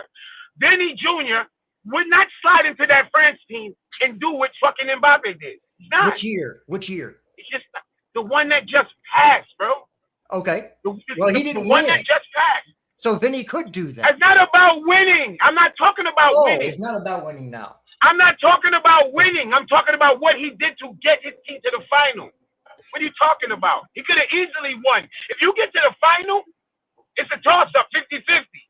Semi-final, that's not toss-up 50-50 because you got to get to the final to win it. So if you get to the final, you clearly did more than everybody except the no one can argue because I watched. No one can argue Mbappe's final because Mbappe's final was an all-time final, right? Not many people have had a better final than he's had. So that's like an unfair. Like you're using the final as the metric that he carried his team. But when you think about, and that's why I said Griezmann, because if you take Griezmann out of that team and you keep Mbappe in there, I don't think they'll go to the fucking final. Okay, but we can't do the same thing with Real Madrid. What the fuck is the point? Okay, so what's the point? You're the one making the team argument. We're not making a team. I'm not making no team nothing. I'm talking about the game. I'm talking about where Mbappe showed up. That's what I'm talking about. That's what I'm talking about. That's all I'm talking about. The biggest game, the biggest stage, he show up. That's all I'm saying. One game. That's all I'm saying. Yeah, I agree with you. Like we said, that's an all-timer game. Nobody's probably had a better final. So how could you? Don't mean that one game. Don't mean what? It don't mean what? What the one game don't mean? It doesn't make you the better player. So Mbappe didn't play good the whole World Cup? That's what you're telling me? Yeah, but you didn't make that argument. He played good the whole World Cup, and then the final he played. I agree. Yeah, he played good, and then in the final he played out of this world. That's my point. He played good, and in the final he played out of this world. During the season, you could say that for Vinnie and the You could in Champions League. During Champions League, he plays out of his mind. Do he win it? No, but he plays out of his mind. He does. I don't give a fuck what nobody said. He plays out of his mind. He in the last round. Okay, he don't win. He's not gonna win it all. He's not. He ain't gonna win it all. I'm trying to make you see that applies to Vinicius Jr. as well. But My point when I came on was what? Something that you agree with me with. So for you to be on the other side arguing with me, it makes no sense. You agree with me that Mbappe's better, but you sitting here trying to argue it down. It makes no sense. It makes no sense. If you agree with me that he's better, what are we talking about? We can have the exact same point. Like we can be on the same side. He's better. If we agree he's better, he's better. It don't really matter what he's better. So Jimmy, can I give you another thing? Because we're doing games, right? We're doing games. Vinnie, besides yesterday's game where he was cooking, but he didn't get any GNA, and the Man City game where they lost 4-0, he has gotten goals and assists in every Champions League round since 2021. Mbappe has not done that. So in only 3 games, he hasn't gotten GNA, and yesterday's game he was cooking. No. So if we're doing this, right? And Mbappe and Vinnie scored in the final. If Vinnie scored in the final, and Mbappe didn't. What Vinnie done in World Cup? What Vinnie did in World Cup? Give me his World Cup stats. So what is Mbappe done in Champions League? What has Mbappe done in Champions League? Tell me. He had Messi, Ronaldo, right? He had Messi, Neymar. Sorry, Messi and Neymar, right? You know what? Verratti, Thiago Silva, the Thiago Silva we praise. Pele never won the Champions League. Pele never won the because he was in Santos. Yes, he was in Santos in Brazil. Okay. Now we're doing some weird semantics. Did Pele win the Copa Libertadores? No. Yeah, he won the Copa Libertadores. Yes, he did. That means you can be a GOAT. He did. So that means you can be a GOAT without winning a Champions League. One of you are back concede, man. Yes, but that's like saying That's dude, what it means. you know what that logic. You know what that logic. You know what the funny logic is? It's like when black players weren't allowed to play basketball because South Americans weren't allowed to even win the Ballon d'Or or be playing in the Champions League because they were in South America in the 50s. So what are we doing this? No. I'm saying. I'm sorry. He went to Brazil. I'm sorry. He plays for Brazil. No, I'm talking about Brazil. Nobody cares about a Ballon d'Or. Who gives a fuck? I like how you focused on that other point when I said he plays for Santos. What you win a Ballon d'Or for? Nobody cares about a Ballon d'Or. I know. I'm talking about the time period, Jimmy, because just like black players weren't allowed to play till a certain period, Santos couldn't play in fucking the Champions League in Europe when Santos was the best team in the world in the 50s and 60s. They used to beat the European champions. They used to beat Santos also did worldwide tours and played everywhere. Thank you. Hello. Geography. Santos couldn't play in fucking Champions League ever. He won the Copa Libertadores. Exactly. That's what I'm saying. And when they used to play the best team in Europe, they used to play the people who Let's reset. Let's not pretend I don't see that, Louis. His point is, and if I'm right, your point is, was playing in the best competition during that time, winning the best competition during that time, and it was not the Champions League. And also, they used to play the best team who won the Champions League and used to beat them every year. And Eusebio's Benfica. Used to win 3 times in a row, and they used to destroy them. Santos used to destroy them. Did win the Copa Libertadores? Yes, he did. Let's move on to Chelsea. I think we all have a point. Bro, let's just talk about Chelsea. So that's good because he won the equivalent of Champions League in the continent. Hey, can we talk about Chelsea? Mr. Curry Parrot. Let's talk about Chelsea. Let's talk about the new Pele, Estevao, man. Let's talk about him. What's going on there? Yeah, potential Bayern hijack. Yeah, let him go to Bayern. They can fuck with the transfer kings. Are you sure about that? No, not good enough, man. It's too skinny, man. Let him go there. You can't talk about him. Chelsea skinny? What's that got to do anything? Chelsea what are you talking about? I'll be real. I don't want him. They don't want him. Don't spend no money on no more kids. I'll be completely honest. The fact that you're American, you don't matter. Wait. 1 sec. Scott, what are you saying? I said the fact that Bayern wants him make me want him even more. Yo, you had the same thought as well. 9 times out of 10, if Bayern go for a player, I was going to say, no, it's not even 9 times out of 10 when they go for a player. It's young players. When it comes to young players of this age bracket, they go mid. 10 times out of 10. They go mid. I was going to say, and they're signing dudes. They're not afraid to sign dudes from all over the country. They signed they signed that Australian or New Zealand dude that's coming in this summer. He looks like a beast at his age. Like, if they're interested, cool, go and get him. The only thing where he probably will choose there, because it's Bayern, but Also because they probably have a direct spot for him to play, whereas we have 4 right wingers around his age, around his talent. Like Paez is there, Santos is there, Palmer is there. But it's not a guarantee. Santos is a midfielder. No, the thing is, they don't have a direct spot for him to play. But what you know from looking at Tel and looking at Musiala is you know for a fact, as long as they don't have like a Tuchel type manager, you know he knows I'm getting minutes, like at Bayern. Yeah. We've seen it. Like he knows I'm getting. He probably like Musiala left us, and he started the following year. Like he started playing. So it's like but he didn't start as in he wasn't starting games. He was getting minutes. Like he was coming in and playing minutes. And he was like, and it's the same with Tel. Like the reason why Tel nearly left this year is because Tuchel had him playing like 10 minutes here and there, giving him bitch minutes. Yep. Like, that's why Matisse Tel should have been one of the subs. Facts. He should have. That fucking killed me. It's talent ideas. The fuck off. No, We've said this for years. It's not that it's talent ideas. It's just that, like I said a while ago, for the people who are begging for Tuchel back, I said, listen, man. Tuchel fucks with players who can give him what you can give him right now. If you can do it right now, I don't got time for it. Whatever you can give me now is what I fuck with.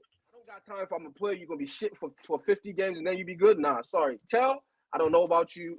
Some of these other guys, I don't know about you. Musiala, he was playing with him too. He was playing with him till now. Now he's left him in there because the Bayern board is like, stop playing with Musiala. You have to play him. Apart from that, the other young guys, he doesn't care about that. Nope. The only dude. He'd rather start LA. He'd rather start LA fucking fitness. He'd rather start LA fucking fitness Goretzka than Alexander Pavlovich. Imagine that. LA fitness Goretzka. That's just that Club World Cup. That was it. That was his swing. That was his swan song. He won't win another cup. The perfect team for him is a team that fucking beat him. No, for sure. They do have kids, but all of them are already top. Like he needs that kind of team where it's like everybody. Nah, he'll fuck them up. He'll fuck them up. He don't know how to play kids. He'll fuck them up. But those aren't like regular kids though. Those guys. Well, they're still kids. So no, and they're gonna stop. He's gonna stop players expressing themselves, which is the whole point right now. Fuck that shit. I don't need. Madrid doesn't need it. Madrid does not need too much tactical work right now. We don't need to over tackle this fucking bullshit right now. Just making Vinnie be in the sidelines. The tactics, bro. Xavi's going to Real Madrid after Carlo leaves next year. Exactly. It's gonna be perfect. It's gonna be perfect. No, he's not. No, he's not. Yes, he is. Yes, he literally is. He's so lined up for that shit. It's ridiculous. Xabi Alonso will go to Real Madrid. Let's not. Yeah, and he's gonna bring Frimpong with him. Yeah, and he's gonna bring Frimpong with him. How do we know? We don't. Steve, we might be older people than you, so we know how this works with Madrid. We know how this works with Madrid, dude. They line this shit up every time. Bro, they're gonna see Leverkusen's progress, isn't it? Next season, and then he's awful. He's not Real Madrid level. Don't bring Frimpong. No, yeah, he is. Yeah, he is not Real Madrid level. No. You want to send Frimpong to Real Madrid? Wait. No. Why do you want to send him to Real Madrid? Why? No, I'm saying Xabi Alonso is probably going to bring Frimpong with him next year. Absolutely not. He's going to bring Mbappe, man. If he plays the wingback system, I'm cool with that. But if don't play Frimpong as a right back.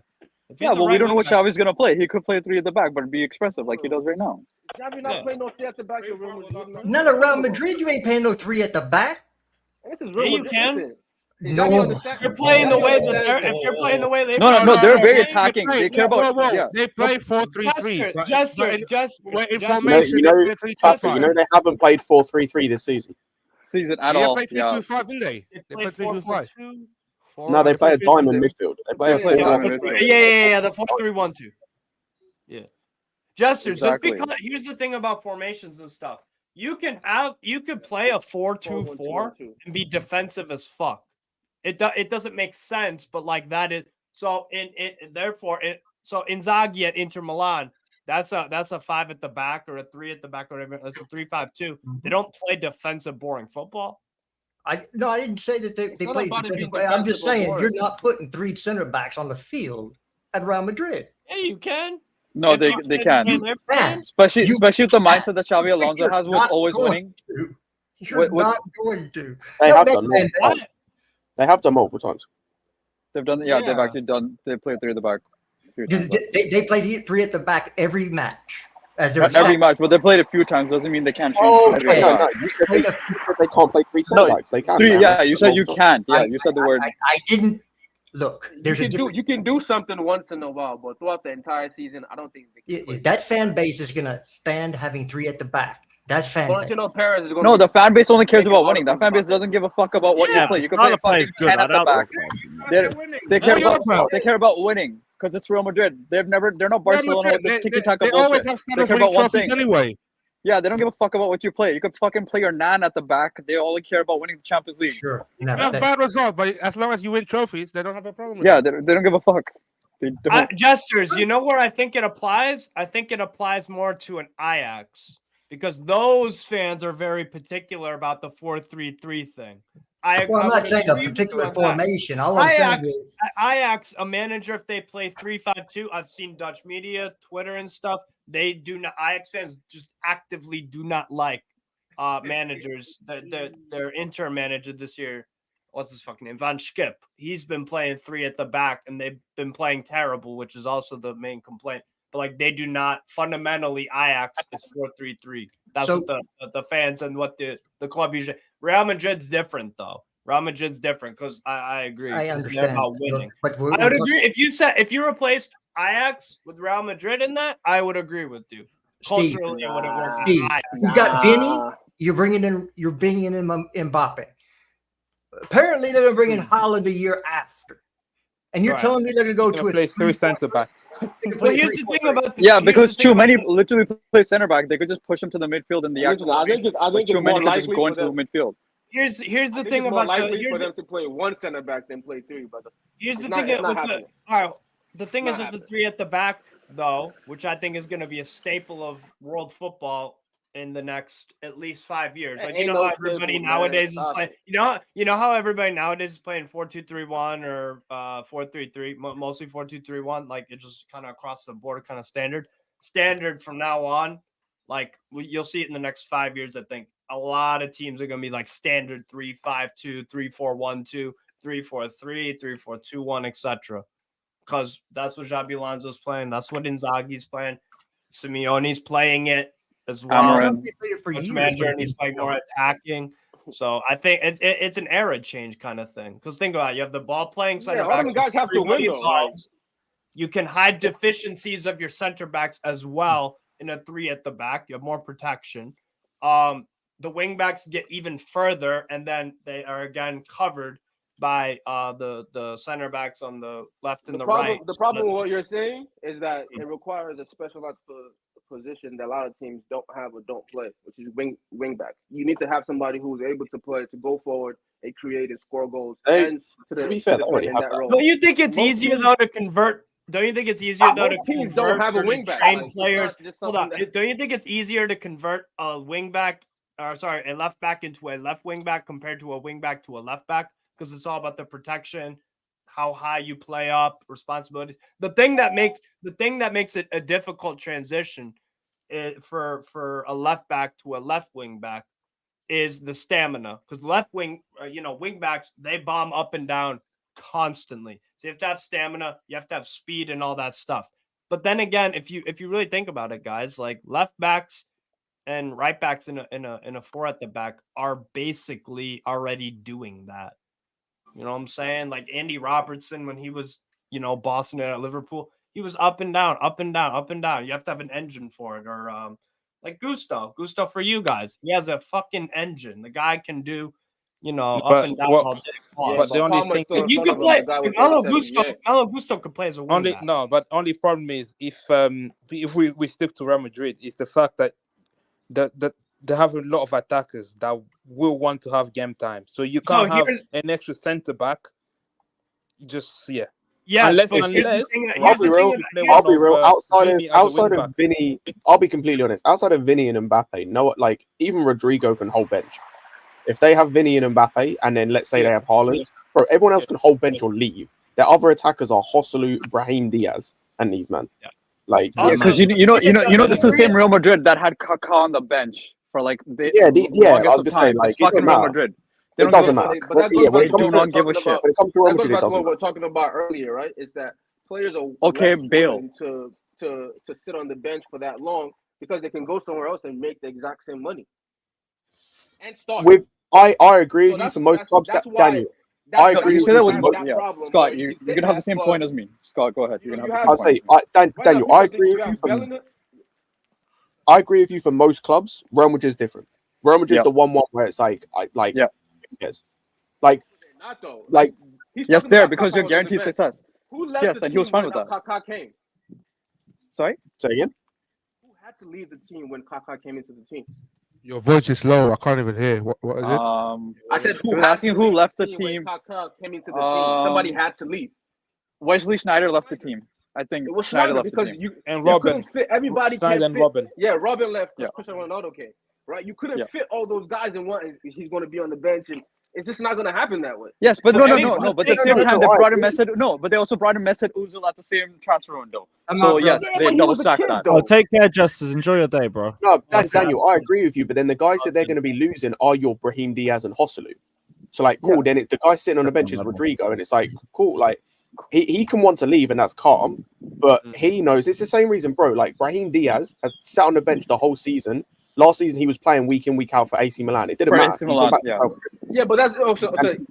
I agree with you, but that's Brahim Diaz, right? At this point, if Rodrigo wins this year, he will have 2 league titles and 2 Champions Leagues. Why wouldn't I go somewhere else and start every game and get the money, get paid anyway?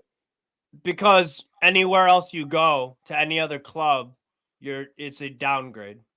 Not necessarily. I could easily go to Bayern. Yes, just depends on what you're talking about. If it's trophies, it's a downgrade. The game time might be another reason, and that would be an upgrade. But here's the thing about here. Okay, so here's the reason why the three at the back works. What? Like for a player like him, I could easily go to Real Madrid. I could easily go to Bayern Munich. I could easily go to Manchester City. I could go to any of these teams, get the money I want, and still play rather than sit on the bench. Yeah, I get that. Or not get enough minutes because you have to share all those minutes between Vinnie, him, Bellingham, the fathead kid from Brazil that's coming through. All those guys, Mbappe. You know what I'm saying? There's got to be Mbappe and Hijack both coming into that equation. If you go 3 at the back and you're taking one spot out the way, because if you go 3 at the back, realistically, Valverde is probably playing the right wing back role. You could do that, or you could play him in midfield. And the three that's what's so good about that's what's so good about this 3 at the back. Valverde is probably doing that role because he's the perfect back and forth, defensive, attacking, whatever. Yes. And you know what I mean. So then you have midfield. That's 2 spots that Tchouaméni and are you going to play Bellingham there? Or are you going to play? Or Bellingham going to have to fight? The thing about the 3 at the back that works so well is that you can make in-game adjustments a lot easier. So say you start out with a 3-5-2. If you want to, you can push up another attack. Let's say it's Bellingham. You say you push Bellingham from the midfield 3 of the 5, right? The midfield, and then the 2, wing back on the right and left. You could say, all right, Bellingham, I want you to get even further. I want you to actually go forward, play as an attacking mid under the 2 strikers. Or you could put, what Real Madrid been doing this season with Rodrigo and Vinnie. Then if you want, you could switch from a 3-5-2, take off a striker, put in a winger. Then it's 3-4-3, 3-4-2-1. So if you watch Leverkusen under Alonso, he makes so many in-game adjustments. So many. Because what I'm trying to tell you is that look at his lineups. Florian Wirtz isn't a guaranteed starter in that team every single time. Kusunu, he rotates goalkeepers as well. Kovar and Florian Wirtz has started like 90% of their games. No, but not lately. He came off the bench yesterday. Yeah, they've already won everything. Yeah, but what I'm saying is you're not going to start now. You can't consider it now because now he's just resting. They would do some rotation. They would do. But back then, Wirtz would start in 90% of games. Right. Right. But at the same time, though, when you have the squad, Leverkusen have a phenomenal squad. Like let's be real. Like they going into the season, I was already looking at them like, okay, they could do something serious here. And like if you look at their squad, they can. Bro, how many wins have they gotten in the past 3-4 months with Wirtz starting either on the bench or in a different role? I've seen him play last night, the Roma game. The first leg. He played as a false 9, and Roma didn't know how to deal with it because they'd rather play against a Boniface. That's how the Roma. That's what they're better. That they can deal with the target man presence. With Wirtz at false 9 though, they didn't know what to do. So for me, that's why I see the 3 at the back being kind of the thing in the future thing. And like I said, Inzaghi's playing it. Alberto Gilardino at Genoa's doing a really, really nice job. I love the way that they played. They play a 3-5-2, 3-4-1-2, whatever you want to call it. Frank Heis at Lens, Champions League. They played 3-4-1-2. So, we've seen Enrique at PSG sometimes this year play with a 3 at the back. So, and it's just, it was kind of how I see it at least. Yeah. But it's interesting. Yeah. Right, big up to CNAC. Big up saying, simple question. Has Mbappe had the UCL teams at PSG like Vinnie? No. Brazil may not be as talented as France, but not long they were FIFA number 1 3 years ago. Sure, I can answer that. So we're not going to count like FIFA rankings because USA used to be number 7.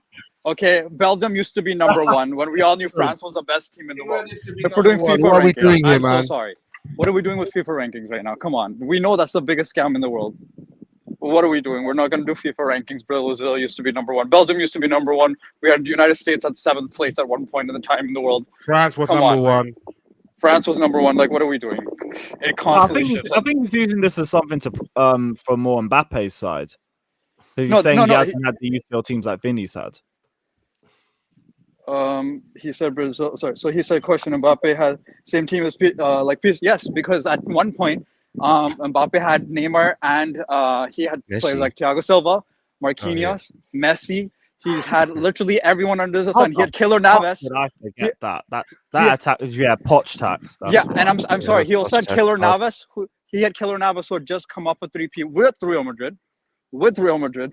So we can't do this. Come on, guys. Come on.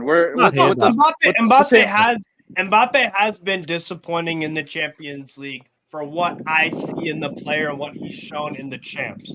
But the thing is, it's tit for tat though. Vinny Jr. has been disappointing for Brazil. But great in the Champions League. I agree. Like exactly. Mbappe has been with the. Yeah, exactly. Then he adds to it. Big up, CNAC saying, "Oh, big up, bro. Big up." Man said, people talking UCLs. When we compare who the real Ronaldo is, we say R9 Brazilian because of what he did in World Cups. Don't change the goalpost. Here, you can't discredit either or. Yeah, you can't discredit either or. Like, why be acting like we didn't say Messi was the GOAT? Messi was the GOAT because of his dominance, and Ronaldo was the GOAT because of their dominance in the Champions League over all these years. Before because Messi didn't win the World Cup. Messi did not win the World Cup, and we called him the GOAT. That's the thing. It is. Right. He didn't even win the Copa. You know what the funny thing is? He didn't win the Copa America until the year before, and they used to have the Copa America every 2 years, and before that, it used to be every 4 years. And Chile won it twice in that same period when Messi was scoring 91 goals in a season. Chile won the Copa America twice. But let's not forget Ronaldo was balling out Inter and Barcelona, so like it wasn't just because of his exploits. And we say him as a goal because we're saying if he continued that thing because he had 3 knee injuries. We're saying if he continued the course where he was in Barcelona prime and Inter Milan, that's what we're saying. That's what we say. He's still the GOAT for us because we saw the prime, and we're like shit the injuries. And he came back and he did what he did in the World Cup. It's because the argument's so tight when it comes to ability. You start talking about like what trophies they've won. Exactly. In general, like both are just unbelievable. Like it's a bit too early to get to the final conclusion. And if we're saying the trophies, thing, I think Mbappe is ahead. But if Vinny wins this Champions League, then they're equal. I'm counting 2 Champions League equal to 1 World Cup at the very least. Unless we're downplaying the Champions League that much now. I don't really see it like that because like the reality is this: if you are, let's say you play for a team like Sweden or something, right? But you're the best player in the world and you're dominating the Champions League. Does that not count? You play for fucking Sweden. You're never going to win the World Cup. You're never going to win a Euros. Does that mean you're not who you are because you play for a country that's just not? You know what I mean? Country-wise is different. I hear yes, that. That's why the be-all and end-all should just be ability. I put massive stock in it. I put stock in like a country thing, but you know that's not like we can't just say if you don't win that means you're not the best. Yeah, I mean, look at Lampard and Gerrard. They never won a World Cup with England, but does anyone look down on them and say, no, they were shit midfielders or not as good midfielders as compared to R9, I don't think that's a Champions League. Yeah, and R9 hasn't won a Champions League, exactly. Yeah, exactly. So that's Kane. It's a tournament that's every 4 years. Depending on how things line up, you know, with injuries, blah, blah, blah, you can only go to one. For example, Michael Royce hasn't won a World Cup. Michael Royce didn't win the World Cup, and he was injured right before they won the 2014 World Cup. He got injured right before that summer started. Yeah, he got. And he would have been in that squad. He was in that squad actually. 100%. So it's all about timing. It's all about injuries. It's about who your team was. Yeah, you just have to have, you know, I think you just have to have the top trophies. Like you have to have a league title or a Champions League or a World Cup, but you don't have to have all three. Yeah, and if we're talking about the Brazil squad, you know the Brazil squad from last World Cup had a backline of Raymond Lodi, Thiago Silva at the age of 39, and Marquinhos. And then the right back was Danilo, or Eder Militao as right back. Okay, so what are we doing? And we had our starting right winger was Rafinha. And our striker was Richarlison, compared to Antoine Griezmann, Benzema at the squad, but he just got off injury, so let's not count that. But Tchouameni, Camavinga, all those defenders from Varane to Saliba to everyone. Come on, what are we doing? That depth was ridiculous even for players who got injured. You tell me you're going to win any... And then 2018, Neymar had Fred. Neymar had Fred as striker. If only Costa signed it as Brazilian. Brazilian, exactly. So what are we doing, man? That France squad, like both the squads were ridiculous. Come on. Pretty much. Right. Yeah. Neymar, Vinnie debate aside, how are we feeling for tomorrow, guys? We need to win. We should win. We have to win. This is it's must win in terms of confidence because, like, we still have a pretty bad away record. We need to put to the sword. We haven't won. You say that, but also we have a bad record against Nottingham Forest. We only won. I don't care. I don't give a shit. Yeah, that just needs to die in general. Like the fact the home game we had against Nottingham Forest. I'm being so honest, right? We're talking like considering how people are now talking about Poch and how now they're talking about this team, considering the formation change we're playing, the system change, considering all these factors, Forest where they are, everything. I don't care about anything. We need to win this game. We should be winning this game. Anything less than a convincing win is embarrassing. Facts. Yeah. And also, anything other than a convincing win means nothing's changed. Yep. Yeah, 2.5 games. Cool. Either way, I'm not surprised if we get maybe a dirty win, like 2-1 win, regardless. But yeah, you're right. We need like 3 goals lead at least, 3-0, maybe 4. We usually score around 3 goals anyway. So imagine if Hudson-Odoi scores, that's fucking hell. I don't care if Hudson-Odoi scores. If he scores, big up to him. As long as we score 3, then who cares? But this is our toughest game though, because Brighton we've already beaten multiple times throughout the season, and Bournemouth would be on the beach by then. No, this ain't even tough. Cup final. Don't underestimate that game. No, this ain't even tough. I'll be real. We're playing. No, it is because I know, but it's relegation. That's what I'm saying. They could just want to sit back. I'm saying this is the toughest for me out of the 3 coming up. I'm saying that's all I'm saying. Yeah. Well, if they sit back as well, like I hear, like we need to break them down. Exactly. If we've improved, and low block shouldn't be a problem. That should be a sign of well, it should be good, man. I'm not too worried about this game. I'm not. I'll be honest. Maybe I'm giving them too much credit, but I think it's going to be an easy game for us. Who are we playing? I agree. Forest. Nottingham Forest. I ain't gonna lie. I think we might give these guys 4. A what? 4, man. Might be like 4-1. Could do. Well, I'd hope so. Is that a home or away game? It's away. It's away. It's away.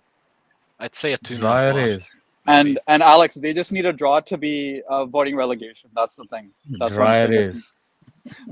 True. Fairs. Fair enough. Yep, away. Yeah, not a win. Not a win. Disappointing afternoon for the Blues. I'm going to the beach, and I'm gonna try to get up early to go for the weekend and see if I can make it over there by the time the Are game. you going on a weekend trip? Yeah. Oh, nice, nice. I live near coast, so only 2.5 hours away. Coast for me. No, I hear you, man. Weather's good here as well. Might as well make the most of it. Yep. Yeah, geez. Hope you have a good time there. Hope you have a good time there. Do you guys think we might see Reece James in the second half? Maybe a cameo for a couple of minutes. No, fuck that. I think we only see Gusto. What I mean by that is, I like, don't want to hopefully see him. doesn't It's seem just like whether any you not crazy think we minutes, do. you know? No, he can wave I to wanna the see fans. James He can wave to the fans. I was to say that the most I That's want the to only see thing him I on want the from pitch him. is, yeah. Yeah. I'll say, come Yeah, on he the can pitch, wave to the fans, yeah, like exactly. say hi, you're not Yeah. dead. Say hi, yeah, You can still exactly, walk, and then get off the and then pitch. That's piss it. off. That's Yeah. it. Yeah. The only Yeah, time just I want to see James End on of the the pitch game, is a against little bit of the Bournemouth. old Cobham clap, and just yeah. Yeah, like I've said it. I've said it before, and I'll keep maintaining it. When it comes to the guys come back from injury, none of them should start any of the games we have left for the rest of the season.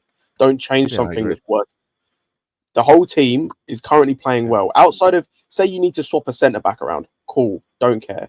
Don't change anything else. The back four outside of maybe one centre back changing, stay the same. Midfield the same. Attack the same.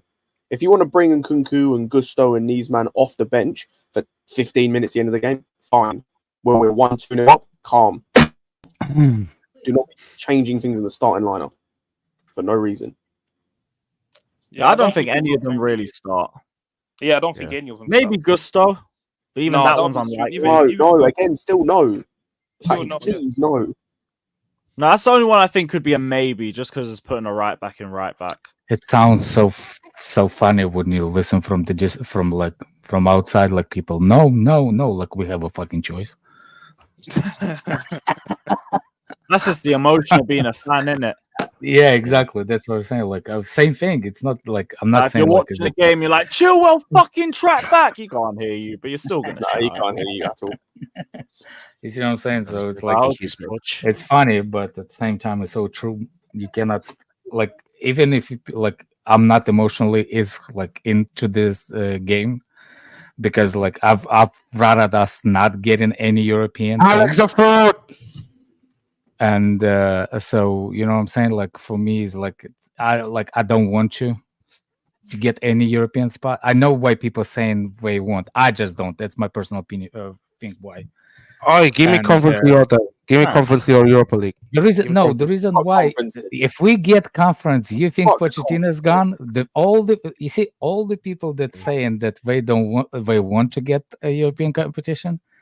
You voting for Poch to stay? Yes, I do. By voting for Poch to stay. Militancy in the house. You see what I'm saying? I really don't bother. So for me, it's like I'm not emotionally into it. Like either that or that means that whoever either the new manager comes in or has more time to build something individuals again with no competitions on Thursday night and traveling for no freaking. So actually make the most out of one game a week. But I hear it. I do still hope we get Europe. Ideally, you would want to get Europe, even if you get a new manager, just to give other players, especially if we have a young squad, so some of the kids will have game time. So that's the only. Again, I'm not saying that I don't respect your opinion. I just give you in your mind. That's the reason why I don't want to. It was reported that if we get Conference League, it's not Chelsea will. If we finish sixth, then United win the cup, then we get Conference League. Then blows out. If we finish, I just can't see United win the game against Man City in the cup final. Yeah, even if I'm not worried about that. We need to finish fifth. Why is we bringing up United versus City game? Because if United win and they finish below us and out of Europe, then they would take not even out of Europe. If they finish below us, then they would get Europa League. They will get Europa League spot in there. Yeah, both. If we get the bottom, both of us are going for the Europa. No, it will be fifth, who are Tottenham, and then United. I genuinely believe Tottenham will lose or maybe drop points on Saturday against Burnley. I don't. If they do, then we have a chance. Then we have a chance at finishing. Burnley are basically relegated at this point. Bro, Tottenham checked out the season, man. Burnley playing for the pride. And Burnley are basically relegated. I actually think some Tottenham players actually kind of fed up with their manager. Oh, they are. Yeah. I kind of see it on the field. Like, I don't think they're clicking. I think we're frustrating to play the way he wants to play. That's the thing about the manager sometimes. With like, I can see the Tuchel why he got in arguments with some players, especially yelling at Timo Werner all the time. Yeah. Bro, Tottenham will drop points on Saturday. Don't be surprised. I don't care about that, but I'm saying like I can see it. Why? I can see why. Like I literally don't see them fighting. There's challenges that they don't go for it. There's like 50-50. They will not go for it. We can afford a draw as long as we win all of our games, but you can use the same argument for Burnley as Forest. Yeah. They're 6 points behind us, no? No, yeah. So they've got 3 games left. So they would, if they draw this game and draw the Sheffield United game, if they basically draw 2 of their last 3 games. That's the thing. I'm not counting on them drawing both of them, especially Sheffield United. No, Burnley, I think, would be a shout. That's why I say that's why I say for me, like obviously I want to try and get it, but I think 5th's done. So like 6th's the best you can hope for. Yeah, hopefully, man. Get that. Yeah, because Newcastle as well. I'm not sure because they got Brighton at home and they have Brentford away as the other 2 games other than United. United away as well in the midweek. But I don't know if they win that one. Like maybe that's a draw, and they've got much better goal difference. They've got like double our goal difference. Let's be clear, guys. Tottenham will lose. So maybe Brentford take something last day, but they're on the beach. Brighton are basically on the beach. Yeah, Tottenham are on the beach as well. So unless United beat them, United beat Newcastle, great. You have money on Tottenham or something, Fatur? Why are you so obsessed? No, I was going to say, why would Tottenham be on the beach when they've still got something to play for? They're checked out. Yeah, Tottenham ain't on the beach. No, but they've got something to play for, though. Yeah, Champions League. We still look for it. How many points were behind 4th? They're giving up for that. No way. They're 6 points behind, I think. I think 6 points behind 4th. We're not going to get UCL, man. Plus, they got to fight for Europa. They got to keep Europa. They can slide out all the way out if they check out. They would have to, for them to get Champions League, they'd have to win all their games, and Villa would have to lose all 3.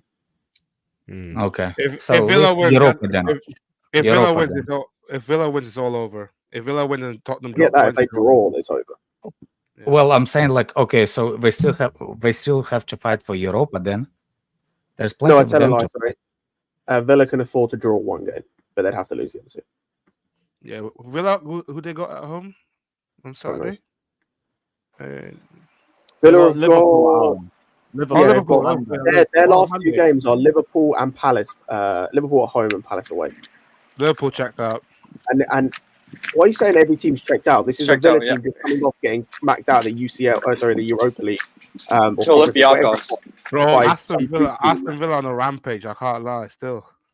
What do you mean on a rampage? They just got embarrassed by Olympiacos over 2 legs. Fata, are you okay? Do you understand like what scores have happened? By an aggregate of 6-2. By an aggregate of 6-2, by the way, to Olympiacos. I'm aware they got embarrassed, but I think Aston Villa might get something against Liverpool.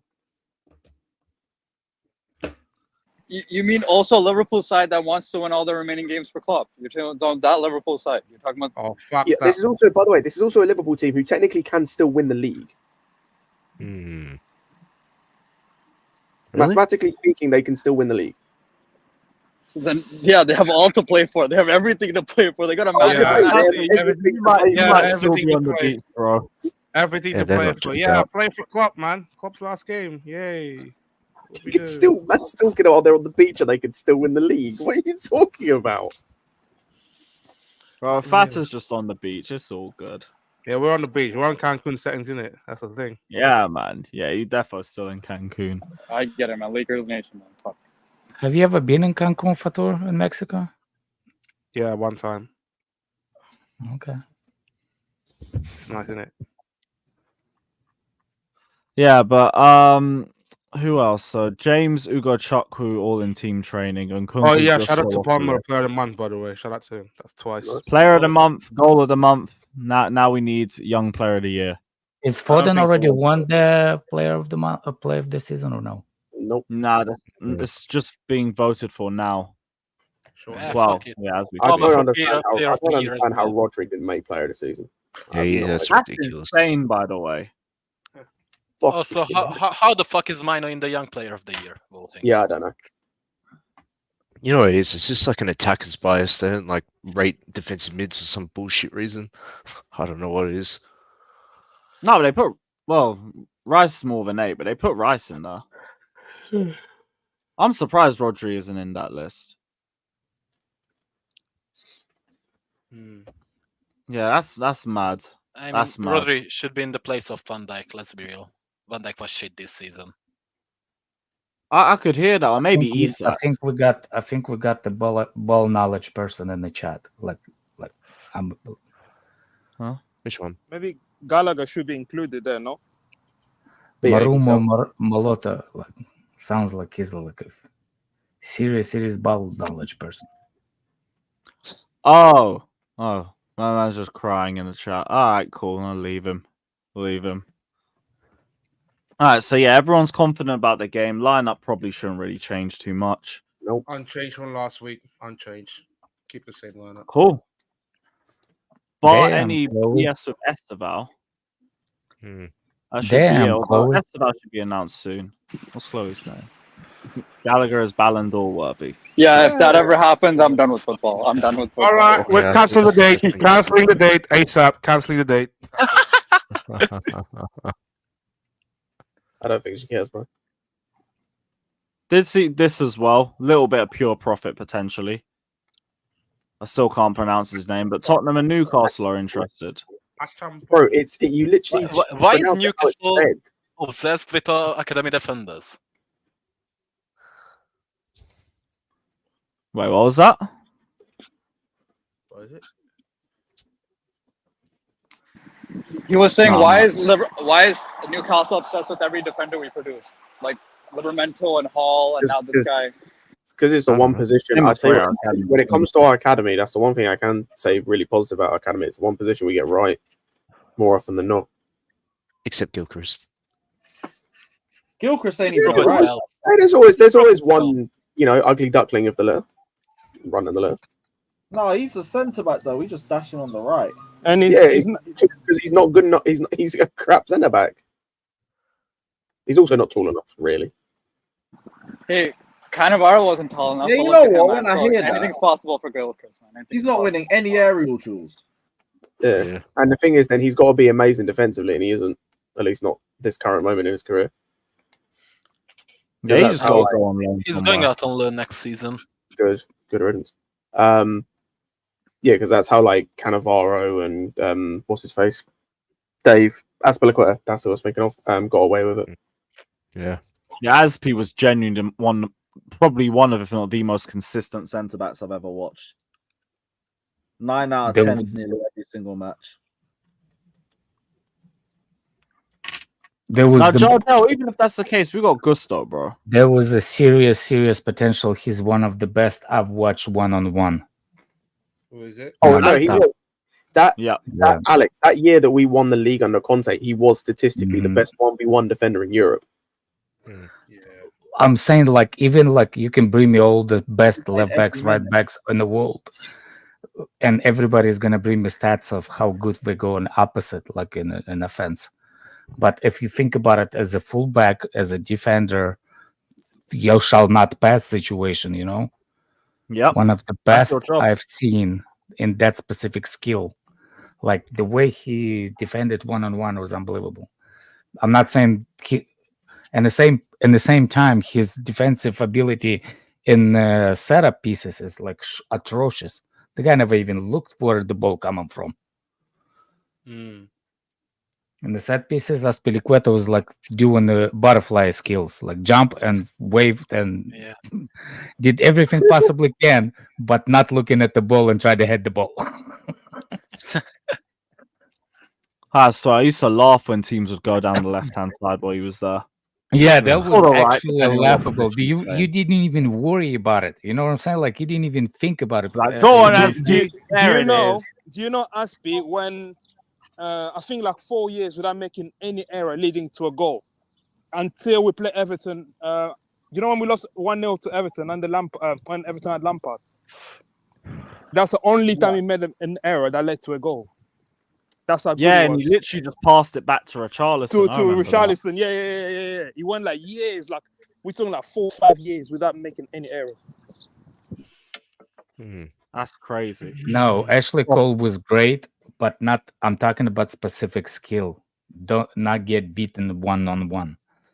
Ashley Cole is overall better player. I'm talking about specific skill. Nobody touches him. Not even Ashley Cole. Nope. Yeah. Sorry, no. When you say Like that- consistent, I mean Yeah, consistent. like consistently, like that boy was. That's why Mourinho said, if you have 11 Aspilicuetas, you win the freaking everything you possibly can. And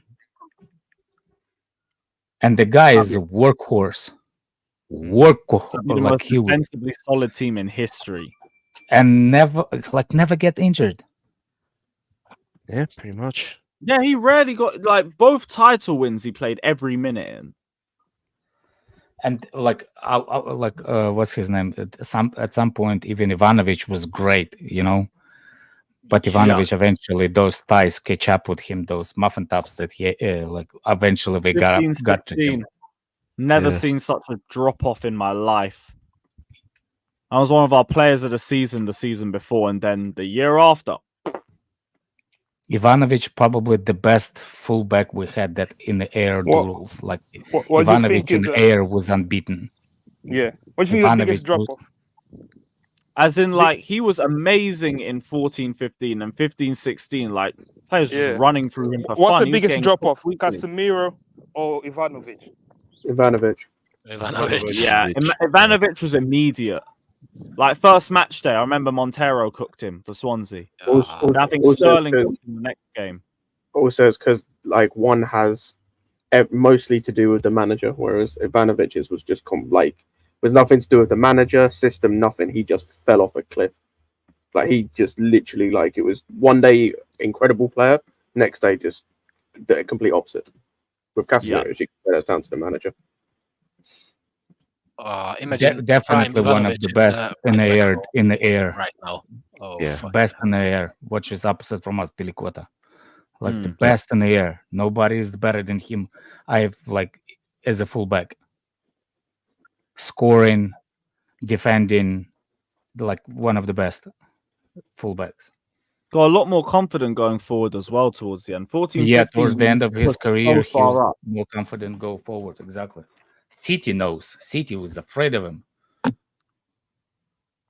Remember, he brought By the way, Matic if you in and see he took those, Yaya Toure if in you his see debut. those thighs running towards you, you know it. Long. That goal that he scored in Europa, freaking It's that was Benfica. one of the best headers of ever, like one of the best headers. The dip You know, was yeah, pure beauty. Remember Messi scored against United, like opposite. Yeah.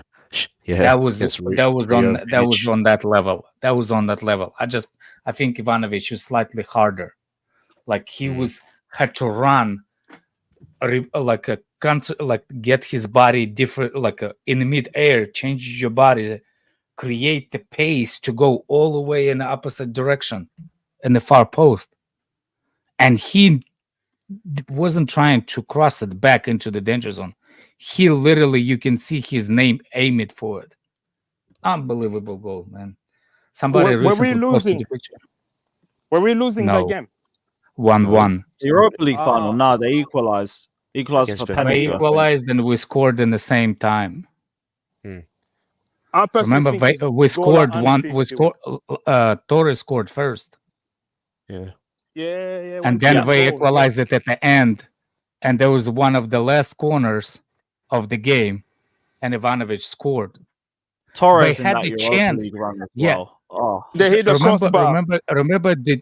Remember, there was one more chance after that goal, Ivanovic goal, and Gary Cahill blocked the shot. in the last seconds of the game. That was it. That was that game was mad. People telling me that Europa League was nothing like that. Europa League, like that was a good team. FYI, guess which one? The king of Europa. We were the first team to be Champions League and Europa League holders at the same time. Yeah. Unbeaten. Oh no, we lost in that one. No, it's Drogba UCL header is better because it's not better. It's not better technically. Drogba redirected like a bullet. Don't get me wrong. When Mata gives you a set piece, Mata knows what he's doing. That set piece was specifically for Drogba, specifically for something. I'm not saying it's not goal, but if you compare, no, I remember Lampard saying in an interview it was meant to be him taking that header. Him taking it exactly. Banged right behind him for no reason. Pause. But what I'm saying is, like, technically, to hit the ball with the header, Ivanovic was harder to do than Didier Drogba. Didier Drogba redirected because the pace is on the ball. You see what I'm saying? But it's no disrespect to Drogba. It's still one of the hardest. Plus against Neuer. And I initially thought he palmed up wide. Yeah, No. If you think about it, if you really think about it, how Müller scored on the near post, hit the top of the Peter check, like he kind of like, you know what I'm saying? He Like headed it into the ground and back above him. Yeah, and the same way against Neuer, because Neuer didn't have a time to react to put the hands up. It's like the same motion of a goalkeepers. You know what I'm saying? Like the beat at the same thing, pretty much. Like if you look at the goal. Yeah. By the way, there was a lot of things in that game that went our way, like the penalty from Didier Drogba. Yep. Can you imagine if I scored that penalty? Goal. Lord. But I think Vinnie nearly scored an own goal at the start of it. Nearly. Yeah. Plus, there was a Mario Gomez. You know what was underrated in that game? For the ages. Yeah. Mikel was Robin. That game. Mikel, David Luiz. Mikel was man of the match. Yeah. Man of the match. Mikel is for me, is the reason we have a UCL in 2012. He wasn't only the best player in the final; he was the best player in the against both Barcelona games. He was mad. He was mad in both those legs. Who did we play before? Barcelona, Benfica, Juventus? Benfica. Yeah. Another one, another tough game because there's like that. Kalu scored. No, we won 1-0 away. Yeah, Lou scored away, and I think it was a Lampard penalty and Raul Morales. Yeah, Raul Morales. That good times, man. Yeah, Mikel I'm still. That the reason why I even got the jersey, 2012 jersey. Like I have the jersey with Champions of Europe and 12 number on it is because of Mikel. Nice. Mikel's number, 12. Is it 12 or 22? 22, I think. 12. No, Mikel was 12. 12. Yeah, Mikel was 12. That's I messed up 2012 when we won the first UCL. So I got my jersey 12 number. That's the reason that I keep saying that I got John Terry is the last person that I had the name on the back, but I'm lying. Mikel was the one. Yep. I don't have a Mikel's name, but I have a Mikel's number on it. It's 12 for Mikel and the Champions of Europe instead of a name. Proper fucking show. Yeah. He was there for like 11 years, never got a testimonial. Yeah. Nope. I should be honest, we never did testimonials. Before Twitter and last everything, you don't have idea how much fans don't like Mikel. No, I remember online. The ones I talked to. And I was used like, to go on my God, man. them Chelsea forums online. People used to slander Mikel. My Lord. That sideways passing is too slow. And he used to get booked a lot as well. But like a lot of yellow card and stuff. Because I think he was adjusting from being a number 10 to a DM. He used to commit a lot of fouls. Yeah, but especially when he was young. But he was learning from the two of the best. From the job. He was learning from two of the best. Yeah. Imagine Mourinho. Mourinho is a crazy guy. Imagine taking someone who's a 10 and telling him, no, you know what? I'm going to make you a defensive midfielder. And you're going to buy into that. Imagine never complain about it. Yeah, never complain. I mean, you say that. That's literally, that's like what Potter did at Brighton too with McAllister. McAllister was a 10, a pure out-and-out 10 before he went to Brighton. And then he turned him into like a more of a holding deep line player. He was 8 in Brighton. He was not a defensive. He was more of box to box. Yeah, Caicedo was. No, he was at times. Caicedo was the one. Yeah. No, he wasn't. And then, like at times it was McAllister as well. I think he more than enough. He played in 8 than he played in a deeper position for Brighton. He played in a higher. That's why I even saying that even for the World Cup, he's the one that actually people saying that he's the one that stay deep. I don't think he's the one that stay deep for the Argentina. Not even Enzo. I think we rotated. At the ball. I was gonna say it rotated. It was either it would sometimes it'd be the ball, sometimes it would be Enzo. Sometimes both of them stayed in the deeper when France had the possession. I mean, look, but at the end of the day, like that's why I still think that we don't have a designated sitter. I don't think Chelsea. Lavia. The way Chelsea wants to play, I don't think we have it. Lavia.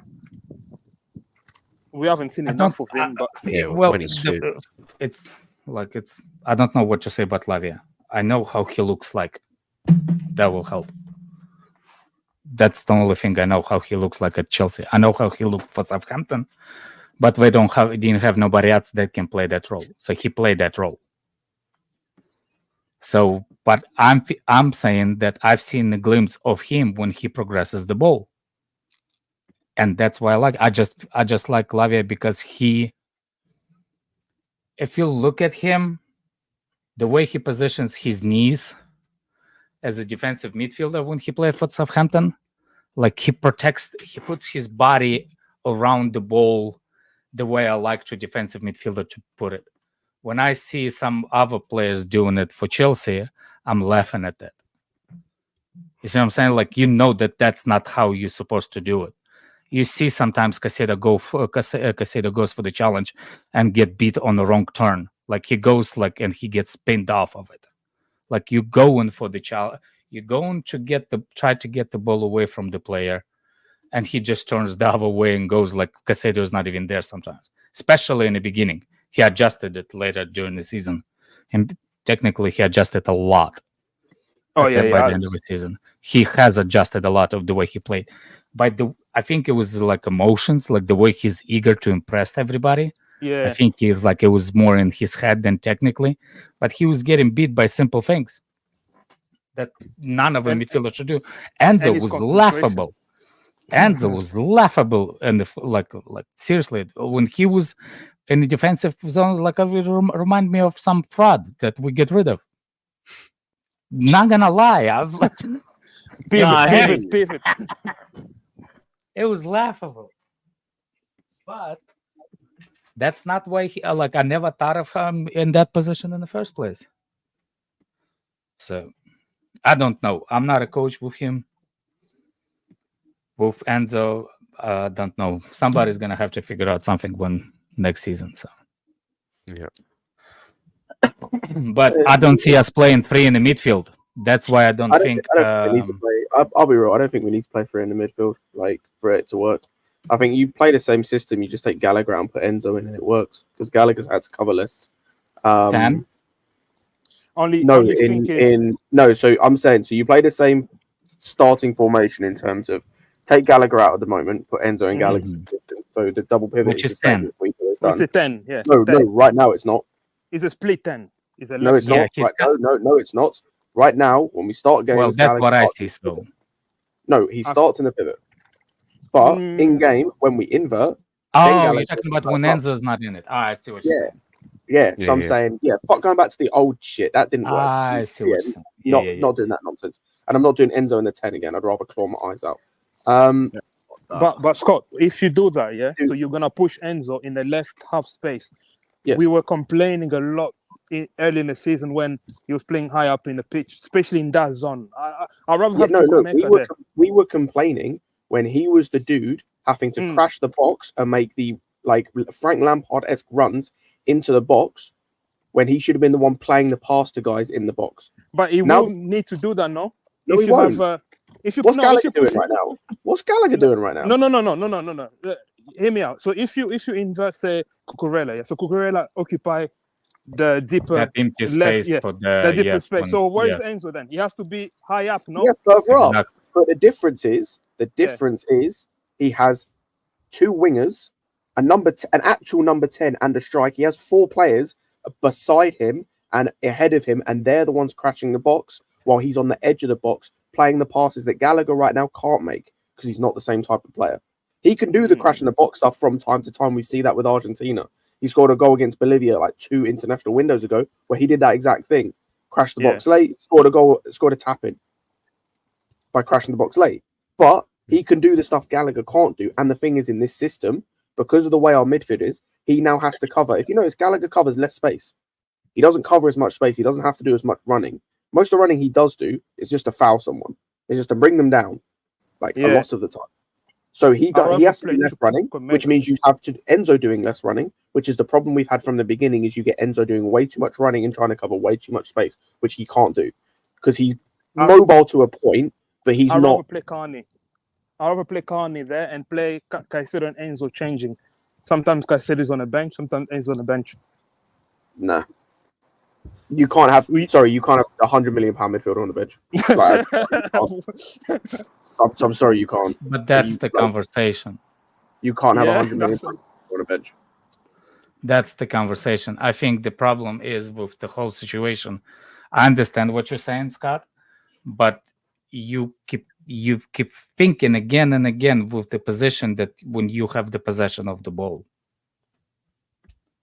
Nobody's complaining with with Enzo when we have Enzo on the field with Caicedo when we're in a possession. You have to have you have problems with Enzo when we losing the possession of the ball, which is the space that you're talking about. So to eliminate that kind of problem, what we doing right now, you're right. Gallagher does what Gallagher does. Caicedo does what Caicedo does. When we in possession, there's somebody with the Fabio hair slightly tucks into the midfield to minimize that thread. You know what I'm saying? The other thing you can do then, that was mentioned in the chat, if we're depending on who we bring in, right, for the left back, and depending on what we do next season, let's say, for example, we decide to, when Nkunku's back, he goes left wing. Cool, that means you're going to need to have someone on the left-hand side giving width, which is going to be the left back, theoretically speaking. So cool. So make the two guys that are sitting be Enzo and Caicedo. Make it just be the two midfielders. Yeah. And then the guys that are supporting the attack. I have another solution how to fix the problem. For Caicedo not to get for Caicedo and Enzo not to get beat in the counter press or versus mid block. The players that on the wings, a player that up top need to learn how to hold the ball. No, I agree, but like I'm saying, if we're the thing is though, we have to work out how to fit Enzo and Caicedo together because, like I said, we can't spend the money we did on both of them for one or both of them. That's what I'm saying. If you want those two players, you got to think of two things: either how to minimize the threat when we lose the possession, or change the thing that keeps you losing possession constantly. I'm sorry, but the Blondie on the left and Madueke, as good as he was in the last couple of games, there's a reason why not every creative winger runs against the play with every possible time he can. Sometimes you concede the power, sustain the possession to make sure that your whole team got an offensive way and stable. You know what I'm saying? The problem is not getting losing the ball. The problem is when you lose the ball, you have a midfielders, you have a team not with you yet. You see what I'm saying? You have to have that moment where everybody organized and pressed up. So, for example, if you pass into Madueke and he's really good, going 1v1, and he does that. For example, there's 2 players over there. There's nobody for him to pass it yet. He has to wait for the midfielders to come. He does not need to start dribbling when nobody's around him, because if he loses the ball, our midfield is not ready, and we get countered and without easily. You see what I'm saying? I'm talking about Mudryk does that. I'm talking about not more but less Madueke does. Madueke, yeah. You see what I'm saying? Madueke is good, but he does not need to do it every single time he has the ball at his feet. He has to pick specific moments. Like, you know what I'm saying? That's like you have to wait for your counter defensive structure is settled. That's what I'm saying. Like either that or split the twins, South American twins. Yeah. Sorry, so Go on. Yeah, sorry, I have a question. So we're starting to kind of be similar to the way Arsenal played last season, right? With the tuck-in inverted left back. No, not even. No, from last season where Zinchenko used to tuck into the midfield. No, that's not. That's it's they do it on offensive way. They do it because Zinchenko is good in offensive. Yeah. We're not doing it because of defensive. We need to do it because we bet in defensive way. Yeah. I mean most top teams do this in terms of yeah, and it's not something new. That thing happened way before. Yeah, like that's been happening with Pep ages ago at Barca and even before Pep as well. So no, the reason I'm asking this question is because before Partey's become healthy, their best was Jorginho, who's not too mobile. We can all agree has great passing range, kind of similar to Enzo in a sense. Yeah. And a Declan Rice, which is kind of like our version of Caicedo, because people say Rice is an 8. So why can't we learn from what they're doing in a sense? Because they still at times do tuck in their left back. No. I'm just asking a question. Yeah. So let me try to explain to you. I told you to fix the problem, you have two way to fix it. On a defensive way, they didn't put Zinchenko in that thing because of defensive thing. Mm-hmm. You see what I'm saying? They used it as the offensive threat because Zinchenko is actually good passer. Yeah. So when Zinchenko tucks in, it's not because they are defending; it's because they taking. The reason why they are not doing that because their actual wingers can hold the ball, and the other midfielders can tuck in. You see what I'm saying? So Zinchenko, I get that with Saka, but what about Martinelli? Because that's the thing. Because I get that with Saka, so that's why Martinelli. Even Martinelli holds the ball better than Mudryk. Not Mudryk, yeah, but he could be like a Madueke, right? Because Palmer could be our version of Saka, right? Holding the ball. No, he loses. No. Martinelli uses the space. Martinelli uses the space to beat player. He does not go against the player, until the Zinchenko is there or Odegaard is beside him. He does not tries to beat the player unless it's open space. Yeah, and one thing you have to add here: the reason some teams do inverted is because of the second ball. If you look at the goals that we conceded, I think it was Sheffield, because we are not good with the second ball. Like when the ball is in the air, horrible. We're horrible. So we had to invert someone like Cucurella, who's aggressive. Look at the free kick Jackson scored from. So Cucurella passed the ball to Gallagher. Gallagher miscontrolled the ball on the edge of the box. If we didn't have someone aggressive like Cucurella, Spurs on a counter-attack. But Cucurella quickly wins the foul, wins the ball and get tackled. And then Palmer take the free kick and the rest we scored. So you can see we use her for the second ball. I think there's a reason why Pep also started to invert. I think it was Lam at Bayern. He realized they were getting beat a lot on second ball. Having a single pivot like we were doing with Caicedo, if Caicedo goes into a challenge, mistimes it or whatever, we are cooked. But now he has an assurance that, all right, I've got another aggressive guy that can jump in. So again, I think what Alex is saying is right. It's defensive. We're not doing it because we will create chances, or we're just doing it to to be more solid defensively, I think. I think the same thing. I just think we use it on a defensive way. In defensive, because to fix defensive problems, they doing it because they have they try to suffocate the team, and if you bring in that creativity of Zinchenko from the position from defensive to offensive, he's actually a really good threat. He's actually a really good passer too. So Alex, I get that. So I agree with you that's defensive. That's what I was thinking too. So wouldn't that benefit Enzo more because we know he's not as mobile? So that's why I was giving the comparison of Jorginho and Rice, because now we have, even though Zinchenko's offensive, we have a guy who's better defensively, right? Now the question no, Enzo. Yeah, go ahead. No, that's not, because on the other side was Rice. There's Ben White. You see what I'm saying? There's not a. That's not. It's again. It's not a thing. Like, I think the reason why they doing it is because they offensive players can hold the ball and wait for the other team to suffocate the opposition. We can't. We lose the ball. Mudryk sometimes touches it and goes chasing it 5 yards later.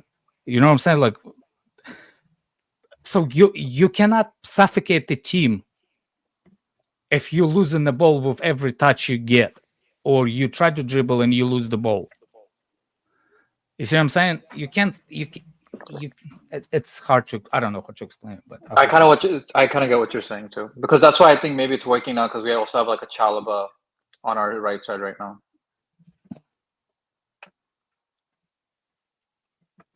Anyway, I'll see you guys. Big up, bro. Just to add this into the situation. Apparently, Bayern is a fraud. I can't hear you. Big up, Artur. You can't hear me? Why you laugh then? You can't laugh and say I can't hear you. Fuck's sake.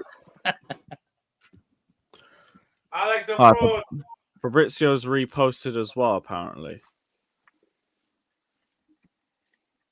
About this Estevao kid. Are you guys actually? Have you guys seen enough, or are you guys excited about this kid? Because to be honest, all the clips I'm excited. Are you? Yeah. Oh hell yeah. I don't know, bro. I'm trying not to like fall for all the Kool-Aid, but it sounds like he's a really good prospect. I'm only saying this because of, like, I have friends in Brazil, and they have been saying, like, because even with Endrick, for example, last season, the coach for Palmeiras, who also is for Estevao, they didn't play him a lot in the league, but they played him a lot in the Copa Libertadores, and that's where he got his major profile, right? That's where he started excelling and getting his headlines. So that's what they're doing with Estevao too, who's a year younger than Endrick is. Now they're playing him more in league games. Last season they played him a little bit in Copa Libertadores when Endrick had his full season. So like Palmeiras is literally turning out gems in the youth team. They've been winning the Copa Libertadores. They've been destroying the Brazilian league. Like right now, that's the closest thing to like a Man City or let's say a Barcelona. You know, when they were churning out like youth players, but also winning Champions Leagues. Because Palmeiras has been destroying the Copa Libertadores and destroying the Brazilian league, and they're churning out youth talent like crazy. Only reservation, on this kid is the fact that we have, I don't know how many right wingers we do. So I get that. But he's good with both feet, so you can put him on the left side. So that's why people are giving slight comparisons to Neymar, because he's good at dribbling and both-footed. I'm not saying he's good as Neymar. Never gonna say that in my life. But I'm saying that's why they're giving the profile as similar to Neymar, because he's left-footed, but he's good with both feet, and he's good at dribbling. From the comp I've watched, I'm actually more excited about Angelo than this kid. Because for me, Angelo, the football IQ that he possesses, the way he is able to. For me, I prefer a player that has a great passing than dribbling. Because for me, passing for me shows like you can read the game. You can anticipate where your teammate will be. I mean, a dribbler, I mean, it's good skill, but can he read the game? Can he set his... Like Angelo for I get- me, we need to. Yeah. We need Angelo for me is more exciting. At least when I watch him play, I was like, yeah, this That's kid what I is mean. Do we something have else. to? Do we have to So the commit thing to with this whole Angelo, inverted thing? Do we yeah, have to and the thing convert with like? Angelo, the thing with Angelo is also Angelo's 3 years older, and when he was in his time at Santos, he wasn't as good as this guy is in his age. Like, what do you guys think of That's the having thing. left-footed Angelo like wingers 19? playing on the left-hand Yeah, side? and Like, this guy's 16 right now. Oh, this kid is yeah, 16. He's Yeah, 17. so he just turned 17 actually like 4 days ago. But yeah, Angelo will be turning 20, so 3 years still. But you know, I was just gonna say real quick, like, do you guys think we could play left-footed wingers on the left-hand side and right-footed wingers on the 100%. right-hand side? We have this whole Yeah, you can. that's Yeah, what yeah, Angelo's been inverted playing. thing, Angelo's like- been playing on the left side for Strasbourg. yeah. For Salzburg, yeah. You have to be good at This crossing. season. Yeah, that's what I mean. Like, we don't You don't really even see have to be crossing great at much these crossing. You days, just have to be good enough to get to the byline. To the byline. Right. Yeah, yeah. And what we see of Angelo from preseason, let's be honest, he's not the best shooter. Great at passing, great at link up. So it makes sense for him to be on the left and doing 1-2s or crossing the ball or whatever, because you know, because not I the think we best can ball all agree. striker. I think we can all agree our left-hand side is up for grabs, like left midfield, because neither Sterling or Mudryk has nailed that down. So we are, unless we buy a new left wing up, it's still. We're linked to another Ukrainian kid. I forgot his name, Sudakov or something. Sudakov. He's Yeah, number that's 10. actually realistic link now. Surprising. Yeah, he's a playmaker, but I don't know. Look, if he's good enough and they really want him. Yeah, I know we'll have to nothing see how about that guy. At least know a bit about Estevao. Yeah, He can Louis, play on the I left. watched the Yeah. comps here, and the pitch are like goals pitch, bro. I was like, yo, these Ukrainian pitches, are they playing at goals or? What are we? Man, like Estevao's calm and everything, but I want first teamers now. Yeah. Agreed. Estevao I don't mind just because of how highly he's rated, but the rest, no. I'm good. Bon, all of that. But yeah, guys, we're gonna wrap up the stream here anyway. You'll see if there's a watch along tomorrow, because I'm still not sure if I'm going or not. So you'll see if there's a watch along. If not, there'll be a review the day after. But big up to everybody that's locked in.